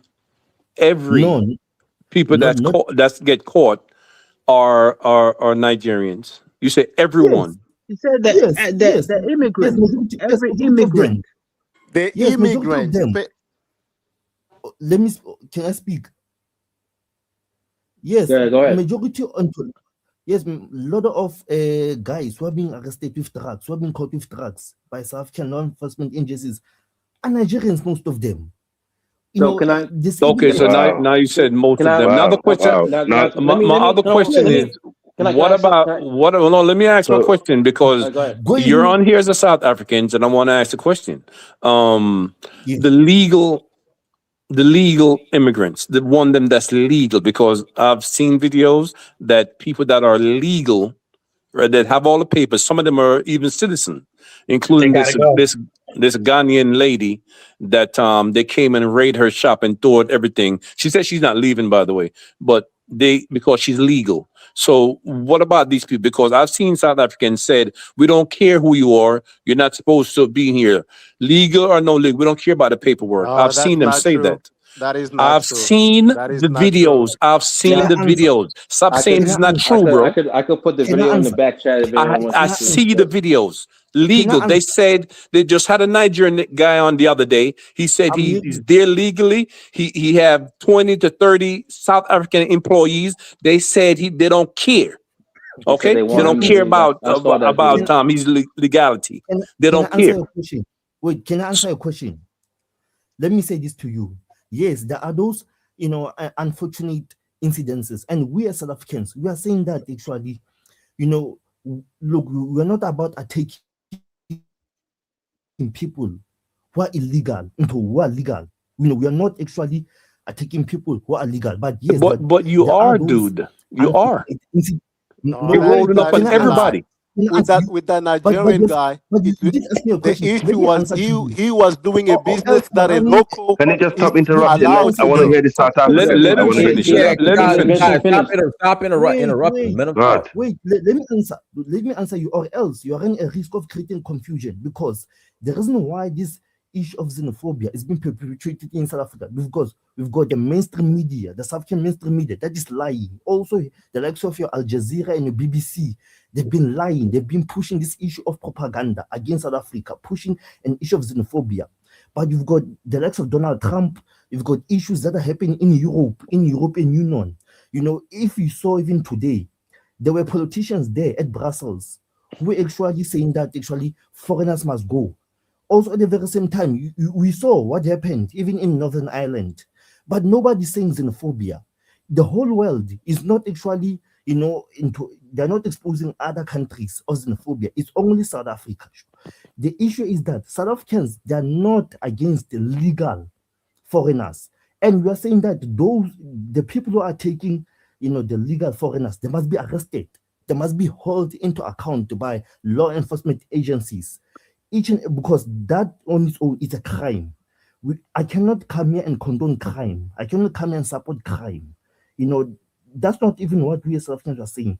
But we are saying that, illegal foreigners, those who are undocumented, those who are committing crime, they must be held accountable. And also, again, let me tell you something. Yeah, but nothing is wrong with that. That's not the problem. Vincent, come again? Nothing is wrong with that. That's not the problem.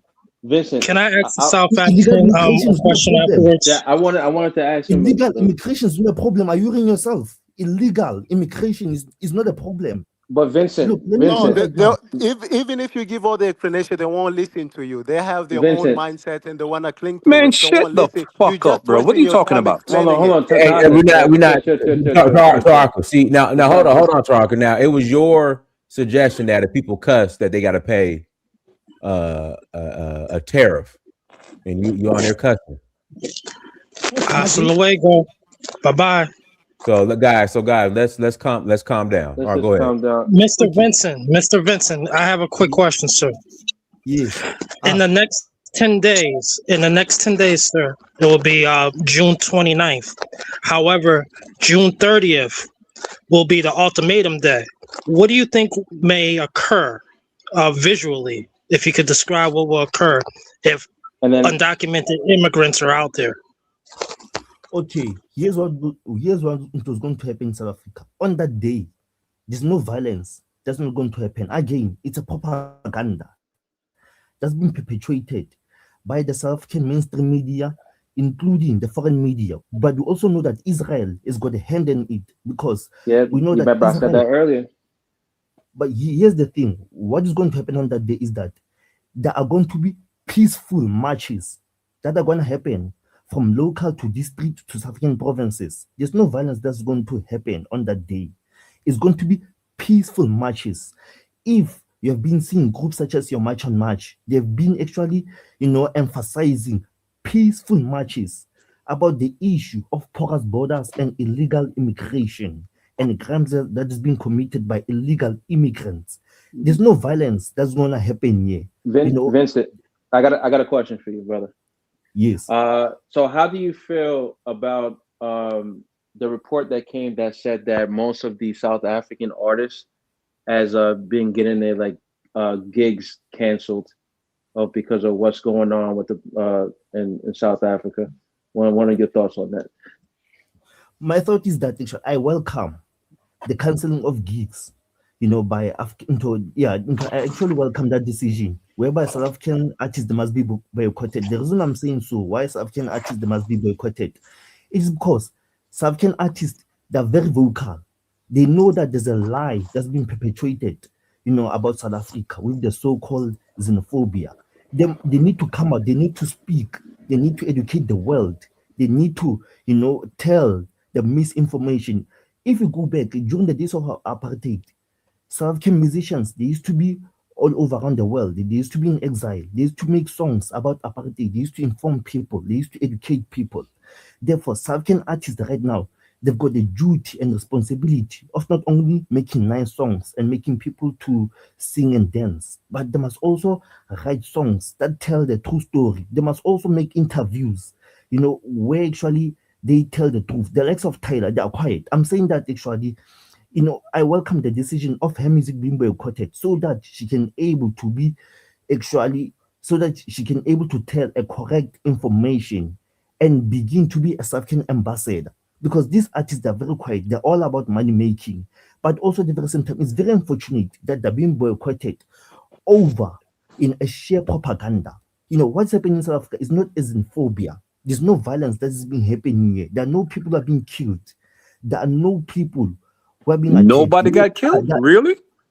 No, no people are being killed. Unless you show me information. I'm here in South Africa. Man, bro, stop it, man. Stop it, man. Stop trying to persuade us, man. Stop it, man. Nah, bro. Vincent, hold on. Let me ask Vincent one more question. Right? Yes. I forgot the guy's name. The guy that's Zulu. The one that sung with the P. The one that sung, I think, with a P. I don't know how to pronounce his name and stuff, right? Yes, Pagela. But this So Pagela. he was on video that actually went to somebody, and he literally smacked him in the face, and then another one he whipped a couple people. So that is killing? Is that killing? No, I didn't. Listen. I didn't say that was killing someone, but what I'm saying that certain actions can also trigger certain things. Bro, there've been people killed. There've been people killed. Where is this energy when babies are being kidnapped in Nigeria? Where's this energy? Wait, hold on. Where is this energy when toddlers are being kidnapped in Nigeria? 50 kids got kidnapped in Nigeria. That's not what we're talking about. That's a different story. That's a different story. I'm asking a question towards Vincent. So what I'm saying is that, right? Like I said, no one's not disagreeing that you guys have a right to march. No one's not disagreeing that people who selling drugs need to get out of the country. Because I agree with you 1,000. If they're sitting there causing destruction, they need to get the hell out and stuff too. But what I'm saying is that when you have certain people that have certain actions like that, like, okay, he might not kill that person and stuff too, but it might escalate to a situation that they might take it a step further than that. You understand what I'm saying? Please do. So you have villages that are being killed in Sudan, but you're complaining about. Yeah, I'm not complaining. I'm just asking him. I'm just asking him a question. Where we've come from? Listen, really? I'm just asking. Let Vincent answer the question. Yes, Vincent. Vincent. Hold on. Let me answer the question. Let me answer. Okay, I'll go after him. The people who are taking law into their own hands, they need to be dealt with by the police. That's what we are saying. You are not going to protect those people. Even that guy, he was called out. Where we are saying that now it's no longer about the peaceful march. It's about taking the law into their own hands. And we've been saying that there's no South African citizen who has a right to go and ask somebody for their passport or their visa. It's only immigration officers and police officers who are allowed to do so. So even we as South Africans, we've been keeping ourselves in check. We've been holding each other accountable. We as South Africans, yes, we're not perfect, but actually we've been holding each other accountable. We've been even pushing peaceful marches. Even actually last 2 days, there've been peaceful marches. There's no violence. There's nothing. There's no ransacking of stores that are being owned by any of, foreigners. They've been peaceful protests, and which also they're not even supposed to own those businesses. Boy, you keep interrupting other people speak. Who said so? Kick them out. South Africa doing a great job. They just need to do some more. No. Don't listen to the xenophobia stuff. That's a lie. Exactly. My friend, my brother from South Africa. Let me just to educate yourself. Yeah. You're gonna run with the misinformation and the mistruth. You know, you Okay. must always Okay. make a proper Let somebody information. speak, man. Okay. Speak to What? people. So Yeah. what? People to Yeah, speak my brother. relations. Listen. Yeah. Look. Hold on. Let somebody speak, Okay, man. I'm listening. Yes. Yeah. Thank you. Yeah. Thank you. So look, Yeah. I understand. Okay. You sound like a reasonable guy. Okay. I'm not gonna come here and attack you because I don't know Okay, you. yes. Yes, Okay. yes. I have come across different South Africans. Their mindsets sound different to yours. So I appreciate the fact that you seem to be a reasonable guy, and you have mentioned that the other side that we haven't heard of, where people are coming out and calling this mob justice out for what they are. Because what we see from the media, from outside, we see mob justice, Afrophobia. And let me just finish, okay? And I would just look. I understand where you're coming from, okay? I understand where Yes. some of it is coming from. Some of it, not all of it. What I don't understand is where it is the mob justice, the Afrophobia, and generalization of everybody, whether they're legal or illegal. But every Correct. country have the right to protect their border. Every country have the Yes. right to protect their borders. Okay, you cannot let criminals coming from all the way from, for example, Nigeria, and other Correct. countries coming in there, Correct. destroying your livelihood and your neighborhood and the community, and you Yes. sit And by. can I also I understand that. I know, no, wait, you've spoken. I understand that. okay. Okay, and but then but the problem is, my problem is here. Tend to have more smoke for the African native than the other people. I mean, we have over 2 million illegal Europeans who are currently in South Africa. This is coming from the UK. It's a statistics, okay? 2 million, and these people there are taking the kind of jobs South Africans should be actually going after, like middle income jobs. Okay, so That they're being employed. Let me just finish. They have been employed by their own cousins, European South Africans, employing other Europeans to come and take these jobs, and they're living there. Most of them are illegally living in South Africa. There's no smoke for them. You have millions of Indian. In fact, South Africa, if I'm not mistaken, have the second home to Indian outside India, and a lot of them yes there is are illegal also. There's no smoke for them. Okay, no and also, that one this second. I this false understand. I understand the organization. criminal. Sorry, brother. Sorry. I understand the foreign criminal elements that you're coming in. Okay, like violent Yes. gangs, people are selling Class A drugs in the street. Because I've seen it. I know, and I had a lot of people from Nigeria who've been there, who go into South Africa and destroying your community. I understand, but not all Nigerians are also doing this. Some Nigerians are there as doctors, as nurses, as health workers. So you generalize an entire ethnic, and Ghanaians for that matter. You generalize an entire race or a country, and calling them all drug dealers and criminals, and and expelling them out of your country.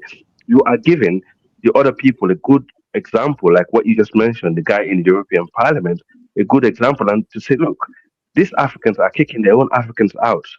Okay, so if they can They're not do your it to own their own, Africans. why They're can't no? illegals. You just no. Okay, I'm saying. So why can't we do the same thing? So if I'm just saying, right? I'm not saying you're wrong what you're doing. As long as these people are there illegally, I totally understand. You shouldn't be in another man's country illegally. You should find a way Yes, to of legalize course. your status. Okay, and that's wrong. And I'm not going to back illegality. I don't do that. And also I condone criminals. Of course, every country have criminals, but having more outside criminals who are hardened criminals in the country, that's even more burden to your prison system, to your justice system, and that's gonna stifle everything that you're trying to work for. But Yes. so looking at what is going on in South Africa, generalizing entire ethnic group or a country or people, to satisfy one class, because that's how we look like from the outside. It's Can I quite add something disappointing. to that? Mr. Africa. Vincent, Mr. Can I Vincent, do add you Yeah, live on the something continent Yes. still? to that? Do you live in the continent, Mr. Vincent? yeah, yeah. No, This I don't want this to other I want Hold to on, do this a hold on, other simple guys, guys, fellow, response. guys. this other We have somebody from South Africa I mean, calling, South and Africa, the, where the, is the South Africa? topic It's is in about South Africa. Mr. Africa. Continent. Vincent, I live in a Mr. continent. Let him respond. Go Mr. ahead. Vincent, you said you live on Yes, yes. the Ask your continent, question. all right? Oh my God, let However, him the other respond, guy, please. Yes, where is I South have Africa? an It's in answer. Africa African don't live continent. on the Of continent. course, South You Africa don't is in live on the Africa. continent, bro. He Okay, no doesn't live problem. there. Yeah, Vincent. Yeah, I'm waiting for a response. Thank you. I You don't also live want on the to. continent, Look, sir. here's the Vincent, yeah, wait. go Can I on. please answer? Look, I don't Thank you. understand where he says I don't live in a continent. Where is South Africa? South Africa is in the African continent. So I'm an Ignore African. him, ignore him, ignore him, No, ignore him. Africa don't live on the He's continent. talking, Not you, sir. he's talking about He me. don't Just live on ignore the him. continent. Men in the high I want to castle, behave educate him yourself, bro. because I want to educate him. Let me listen here. My own tribe, Yeah. you know, is into they've got also their own country, which is called Lesotho, which is a country inside South Africa. We are also into we do also have actually the Lesotho speaking people in Lesotho, which is a country inside South Africa. The only border we know is in South Africa, and those guys actually, you know, we get together, we speak to them, we interact with them daily. So there's no hate for foreigners. Also, again, if you check, some of the guys who are also being arrested over issue of drugs is guys from Mexico, where South African intelligence is arresting guys who are manufacturing drugs, who are coming from as far as Mexico and Brazil. If you check the news, you find actually Mexicans and Brazilians being arrested for smuggling drugs into South Africa. So it's not only actually people from Nigeria who are being caught, even guys who are coming from the Atlantic, on the side of the Atlantics, they're also being arrested. So You're again, lying, let's you're not lying. come and lie and perpetuate lies. Also, again, when it comes to the Europeans, we also have the European mafias who are here in South Africa here, especially around the issue of around the area of Cape Town. You've got the Russian mafias, your Czechoslovakian mafias, you've got Israeli mafias. Those guys, they're also being arrested, being intercepted, including Chinese. We also have the Shanghai mafias who are also being arrested here. So it's not only the issue of illegal foreign, it's not only African migrants who are being arrested, who are actually committing crime, also being illegal. Even guys who are coming as far as Asia, they're being arrested. The guys who are coming as far as Europe, they're being arrested. So the issue, the hate for African, it's a total lie. Israel is funding this thing. They're funding this thing. They're being behind the sheer propaganda of so-called xenophobia here in South Africa. And also, again, here's the thing: the issue of borders here in South Africa, the issue of borders here in African continent, in African continent, we need to be honest about it. Back then, even before pre-colonial times, you know, if you're an African, you couldn't just walk wherever you want to walk. You have to ask a permission from a certain kingdom. You have to go to that king and introduce yourself, who you are, from which tribe, which you're coming from which kingdom, which you're coming from, and what's the reason for being here. You'll tell them, no, I'm passing, I'm going to another kingdom. And then they'll actually, you know, permit you to say, okay, you can pass. You know, even before pre-colonial times, there were actually, you couldn't just pass as you like, as you wish, as you please. You know, you had to ask a permission from one kingdom to another so that you can be recognized. Who are you, what you're doing there, and what's your agenda? So, you know, even today, actually, yes, we understand that, you know, there was a Berlin conference where actually families were divided, tribes were divided, nations were divided. But also, again, let's also be honest to each other and ourselves, you know, about the issue of today. You know, the issue of illegal immigration, it's a problem. And there's no African country or every country in the whole world that will actually accept and be happy for illegal immigrants. We all want people to be documented so that we can know who they are, where they're coming from, and what about the 2 million illegal whites? Can I answer the question? What about the 2 million illegal whites? You're lying. New speaker. Hey, guys, we got a new caller. We got a new caller. Actually, it's Biafra's turn after Biafra's shot. Go ahead, Biafra. Can you hear me? Hello? Yeah, we hear you. Go ahead. All right, so what this guy is saying is absolute nonsense. It's like you have illegal immigration here in the UK, but you don't see the British, you don't see the English, you don't see the English going around attacking people, punching people up, do. And killing them.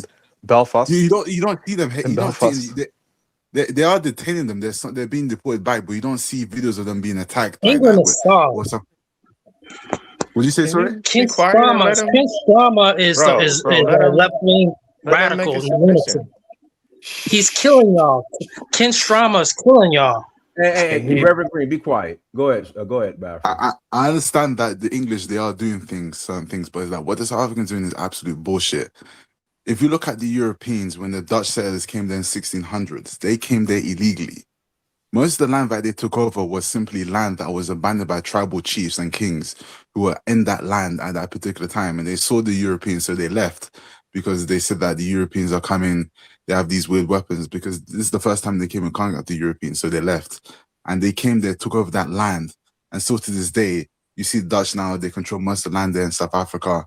The economy there is controlled by by white people there in South Africa. The media there is controlled by white people in South Africa. The mines, everything is all controlled by white people in South Africa. But yeah, they're like illegal immigrants of the problem. You have one South African. Absolutely, absolutely, they're the problem. Can I answer you? Wait. Can I answer you? You have wait. Yeah, but Can I answer you? Just let me finish my Wait, point. Let me finish. wait. No, let me let me finish.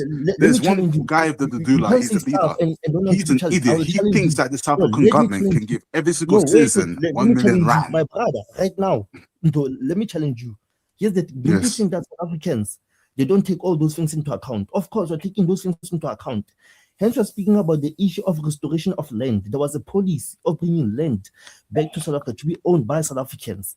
Even the issue of mines and the minerals. We've also been pushing for the issue of nationalization. Even during the days of apartheid, when South Africa was still actually being ruled by the Dutch, there was also, the issue of nationalization being pushed. If you look into how South Africa was developed from 1946 up until 1994, it was ruled with a stroke of a pen, meaning that, the apartheid regime, they could actually say this land is Orlando, you don't need permission from white people to take over something that belongs to you. Wait. If you look at companies such as Sasol, they're trying to guilt trip you, sir. How they were able to develop, it was through actually the nationalization. But what happened is that actually the party of Mandela, they started actually taking South Africa back to the globalists. The guys who are pushing the globalist agenda. With the issue of the globalist agenda, it's also about the illegal immigration across the whole world. So it was the party of Mandela, and it's unfortunate it had to be black people, because the guys in apartheid, yes, they did horrible things. We know they committed atrocities. The issue of apartheid in South Africa is known worldwide. But when it comes to developing, when it comes to championing development, the issue of the microeconomics, they did very well, more than the party of Mandela. So even right now, South Africans, they're actually talking about the issue of actually, South Africans owning, big South African territories under the kingdoms, whether it's the Zulu kingdom or the Bapedi kingdom, the Botswana kingdom, the Botswana kingdoms. We are talking about those issues. So, but right now, we cannot actually excuse all those issues, because of the issue of the illegal immigration. Siding we are bad people. But countries such as Nigeria, they're implementing different policies, which is about regulation which is about regulating the immigrants, your gun and stuff. It seems like these countries, they're actually hypocrites. And what I like about the government of Rwanda, because the foreign minister of Rwanda is here in South Africa, he said that actually countries need to stop blaming South Africa. It's only Rwanda that is honest, because Paul Kagame, he's actually straight and fair when it comes to the issue of, migration. Why are you it's only Rwanda that is honest. Paul Kagame is a thief. Paul Kagame is a big puppet dictator. He's a thief and a puppet. He's a traitor. Okay, so if we're interjecting, I'm going to interject and take my turn. Hold on. Okay, Vincent, I got to pass my bathroom. You got 45 seconds. I pass it to Shaw. I just want to finish on one. I just want to say the leader of the Dudula, I don't know what his name is, but he said that the South African government can give every single South African citizen 1 million rand, and he's an idiot, because he said that the South African economy is in the trillions. It's not. If he does that, the South African government does that, they'll collapse the economy, and you can't just print the money, because you'll just make it even worse. You end up like Zimbabwe. All right, so this guy, he's the leader, he's an idiot. Actually, like this group and what these are doing is absolute bullshit, and the way South Africans are gone about is absolutely ridiculous. All right, I finished my point there. Okay, thank you for letting me, brother. It's Sean's turn. Let me read this super chat first. Babaliko 9354. Thank you for $5. Vincent, I'm talking. Vincent, I'm talking. You don't talk over the host. Vincent, shut up.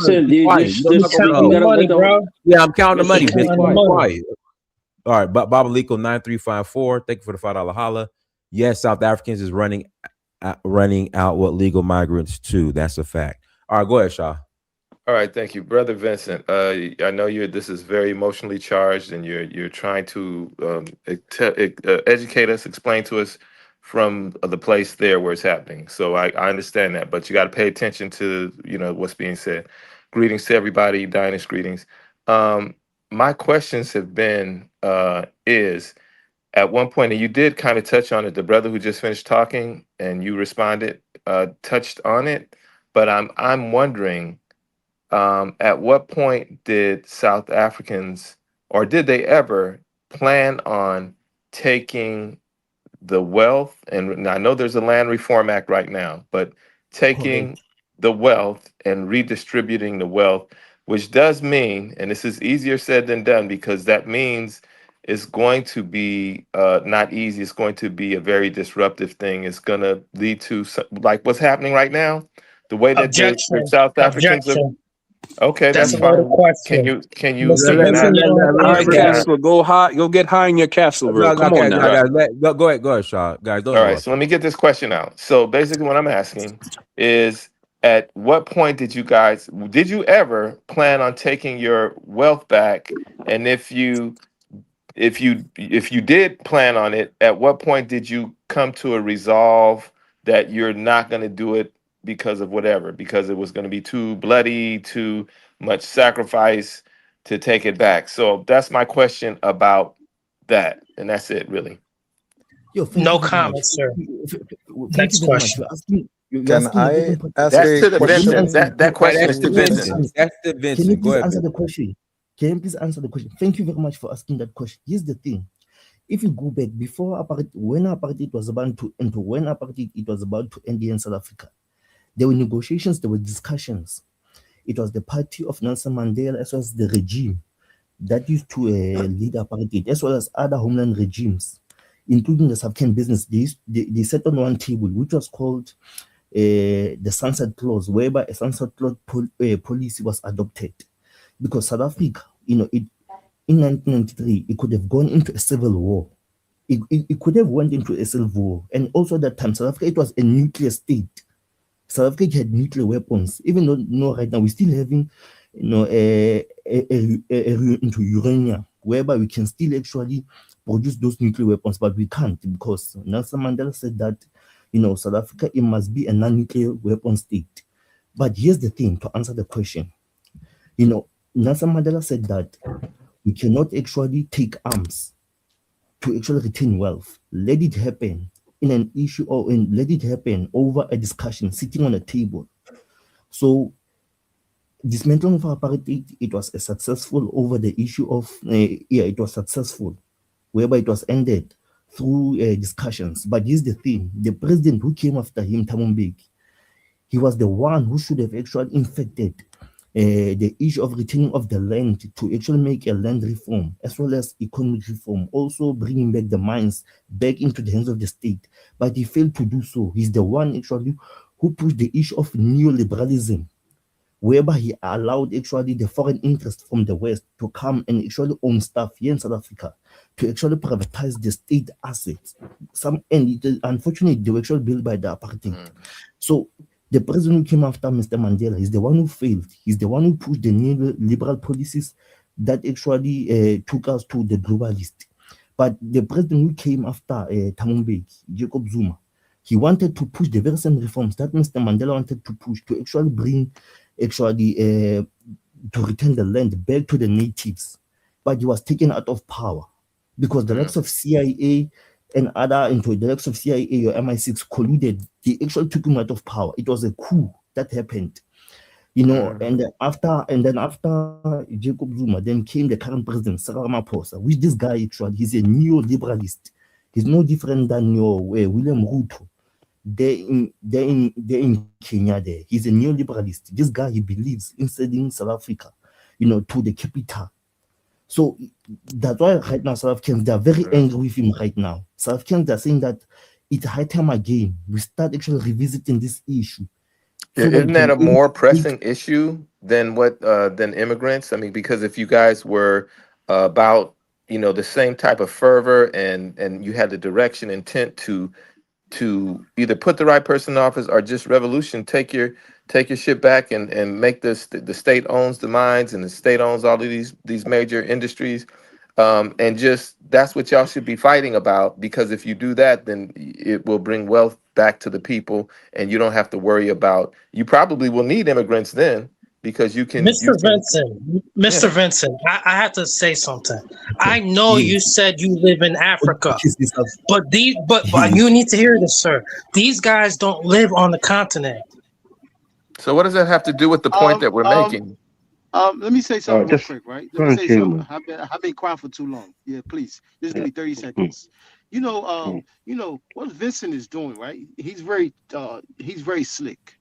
You know, when this started about 2 months ago, right? We seen, you know, you can't fool people nowadays because everybody have smartphone, social media. And no, hold on. We see videos. You see, Mr. Vincent, what I'm talking about? Oh man, come on. Yo, Castle, shut up, bro. Dang. We seen a bunch of videos, Unbelievable. right? You know, the way our certain, South Africans behave, right? For like over a month and a half. Until finally, like what, last week, the president finally, said something. So and so, these people, they will not speak. You guys don't care about slavery. There's kids out there in Sudan being enslaved all throughout the Gambia, all throughout Algeria, all throughout Libya, and you're whining about what South Africa's doing. They're doing the right thing. If I could ask a question real quick, oh man, Dinus, why are you doing this, Dinus? Goodness, Lord forgive me. No, I'm not going to ask that question. Let me read the super chat first. Yes, Dennis, South can I Africa also running out. ask a Yes, question? let me. Babaliko 9354. Thank you for $5 holla. Yes, South Africans is running out what legal immigrants too. That's a fact. I already read that. My bad. Oh no, here's another one. Cameron Breezy Go 903. Thank you for $9 holla. Vincent, you an idiot. The West will always hold you. Okay. All right, go ahead, Dennis. Yeah. Let me finish real quick. I also can I? It's just 10 seconds. 10 seconds. Let him finish. Let Bang finish. Let me finish. Yeah, I mean, the reason why the president came out and try to pretend as if he wasn't aware of what South Africa was doing for over clearly a month and a half, right? It's because of Nigerian President Tinubu's action that he took, and also, and then also, if I can recall, the gold mine that are in Ghana, right? Which is next year is gonna get like the lease is gonna run out, right? So the bosses, the elites that control South Africans, right? They got aware of that. So then that's why they told the president to come out and say something. That's why. But, thank you very much. But Vincent, please don't come up here and tell us that we didn't see the videos, that the videos did not show us the way certain South Africans was behaving. Please don't do that, man. Please. Your president came out to say something because of what the Nigerian president was. I've never can I have y'all got 10 more days out there and time is up. I'ma speak. If I was a South African youth out there, if I was born on the continent, which I'm not, I'm telling you, if I was in South Africa right now as a young youth, I'd push you all out. Okay, I also wanted to say that Nigeria. Man in the high castle, worry about the immigrants in your country, bro. Right. Remember the white folks. You want to come for me? Remember the white folks I'll own the tell media, you exactly and the what's white going folks on with will them. put out there what they want us to see. You We guys got ice remember that. hotline, tip lines, and we get money. Content Yeah, come for me. intent. Come for me. High castle. Can I ask a question? Can I ask a question? I mean, I all right, y'all. We're not. You see, I know Dennis was going to stop. I know Dennis was going to say that. I was waiting for that. Dennis know the deal. I got a question, Vincent. I got a question, right? Damn. Can you answer me this? Yes, I mean, tell me if it's true or not. But some information that I looked online that said about 65 million inhabitants in South Africa, right? Out the 65 million people, there's 29 million people on government assistance. Don't you think that if you have a population that's on government assistance at that large, wouldn't that create like a burden? And seeing the things that you're seeing right now, that people are fighting over? Get these immigrants out the country, sir, and you're gonna have no burden. Shut up! You can't do shit. You can't do nothing. Come on, let me do this. Y'all on government assistance, eating off of South Africa and everywhere else. We don't want y'all around. I just want to say that Nigerians are banned in multiple countries. Nigerians are banned in the UAE. Nigerians are banned in America. Nigerians are banned in Thailand. Nigerians are banned. There's about 1 million Nigerians in America, man. Shut up. Shut up. Wait, Shut up. There's over a million Nigerians in America. See how they let claim dummy. they don't live at home. They're not proud of home. Let Vincent answer the question. Brother Yeah, Vincent, can you go, please. please? One mic, guys. One mic. Let me answer. Yes, Y'all the work for information that CNN. you got- I can Dude, tell. man, yo, High Castle, The man, Communist chill, man. News Just Network. chill. But Yo, that is causing this many confusion, nice man. castle is disturbing, Yo, man. just chill. Let Vincent answer the let me question. answer. Yes, the information that you got about 28 million South Africans living on a state grant or being on a welfare system, it is true and it is correct. Your information is accurate. And you know that's the thing. The neoliberals, they've been pushing this agenda of trying to push out majority of South Africans to remain unemployed, to try to replace them with illegal foreigners. Why it is so? Because it benefits them, you know, in terms of cheap labor. Because one of the issues of illegal immigration is because of cheap labor. You have to understand that these elites, you know, they want to actually perpetuate the very same slavery, because we know that in 1652 South Africa was colonized by the Dutch East India Company, which was owned by the Rothschild, and then the Dutch East India Company was overthrown by the British East India Company. We know the history, it is there. So right now they're trying to perpetuate the very same history where they want to push out South Africans to remain unemployed. So what you see in South Africa, it is not a hate, you know, for, you know, it's not a hate for African people. You know, it's a love, revolution. sir. It's an anger. If you don't understand, if you're Why myopic, is the UAE not xenophobic? because you are myopic, and now that's why you refuse to listen. You refuse to allow yourself to be educated. You wanna come here and insult. You know, You now, definitely can't educate nobody, bro. Just listen. Don't You don't insult. live on the continent, sir. You Man, fled. shit, I live right here with you, bro. Yo, Mr. Vincent lives on the continent. yo. We don't. He Don't ain't be let myopic. Vincent answer Don't be the now. question. Let him finish. I Open your want to heart hear to his learn. perspective. Let Vincent answer the question about the Yes. government assistance thing. Go ahead. Yes, right now in the party of Mandela, it came with actually putting people on a welfare system, and people are saying that they don't want to live on a welfare system.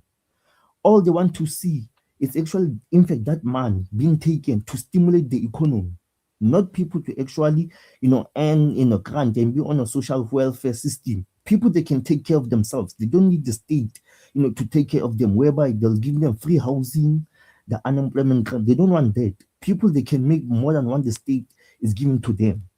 So that is why people, they're pushing over these policies. That them being pushed by the globalists, because the globalists, they're right here in South Africa. They want to push their agenda. So South Africans, they're rejecting, you know, all these issues. And the likes of Julius Malema, they're part and parcel of the globalists. You know, he may sound as if he's a Pan-Africanist. He's pushing the ideologies of Nkwame Nkrumah. He's pushing all of that. But I can tell you right now, that guy is dangerous. He's part Yep, and he parcel pushing of LGBT. Mr. Vincent, can I ask you a question, Mr. Vincent? he pushes himself as a socialist and a communist, but that guy is very dangerous. I'm saying Yeah, to I agree with that. I agree. He's a dangerous president. be Yeah, wary of him, be careful of him.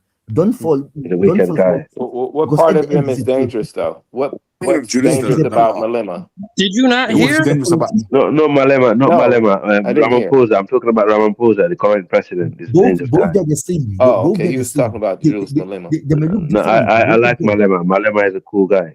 So I want to No, hear no, why Malema is dangerous, Vincent. he's dangerous. Both of them, they're the same. Whether it's Ramaphosa or Malema, both of them, they're the same. Don't fall for one. Why is he dangerous? Yeah, because they're fighting for Bro, the same do you want the They're trying to government trick in you, sir. Don't Cape give Town them to take nothing. over? people. Do you want the white-run government to take over? Would that make you happy? No, it's not about a black or white government. Would a white government make you happy? Would you feel comfortable with the white government, the one that want to separate Cape Town from South Africa? You rather those people? No, of course, those guys are the globalists. Those guys are the So globalists. what type of government do you want? Who do you want? Which party What do you is he want? talking about? No, but hang on, hold on. Let me answer People you. are, hang on, hold on. People who came to the ancestral, hang on, bunch of people came to the ancestral home, right? And they took over your land and they seized your land and they ruled upon you and almost control your destiny. And they're trying to annex a huge chunk of your land. And your answer to that is because they're globalist?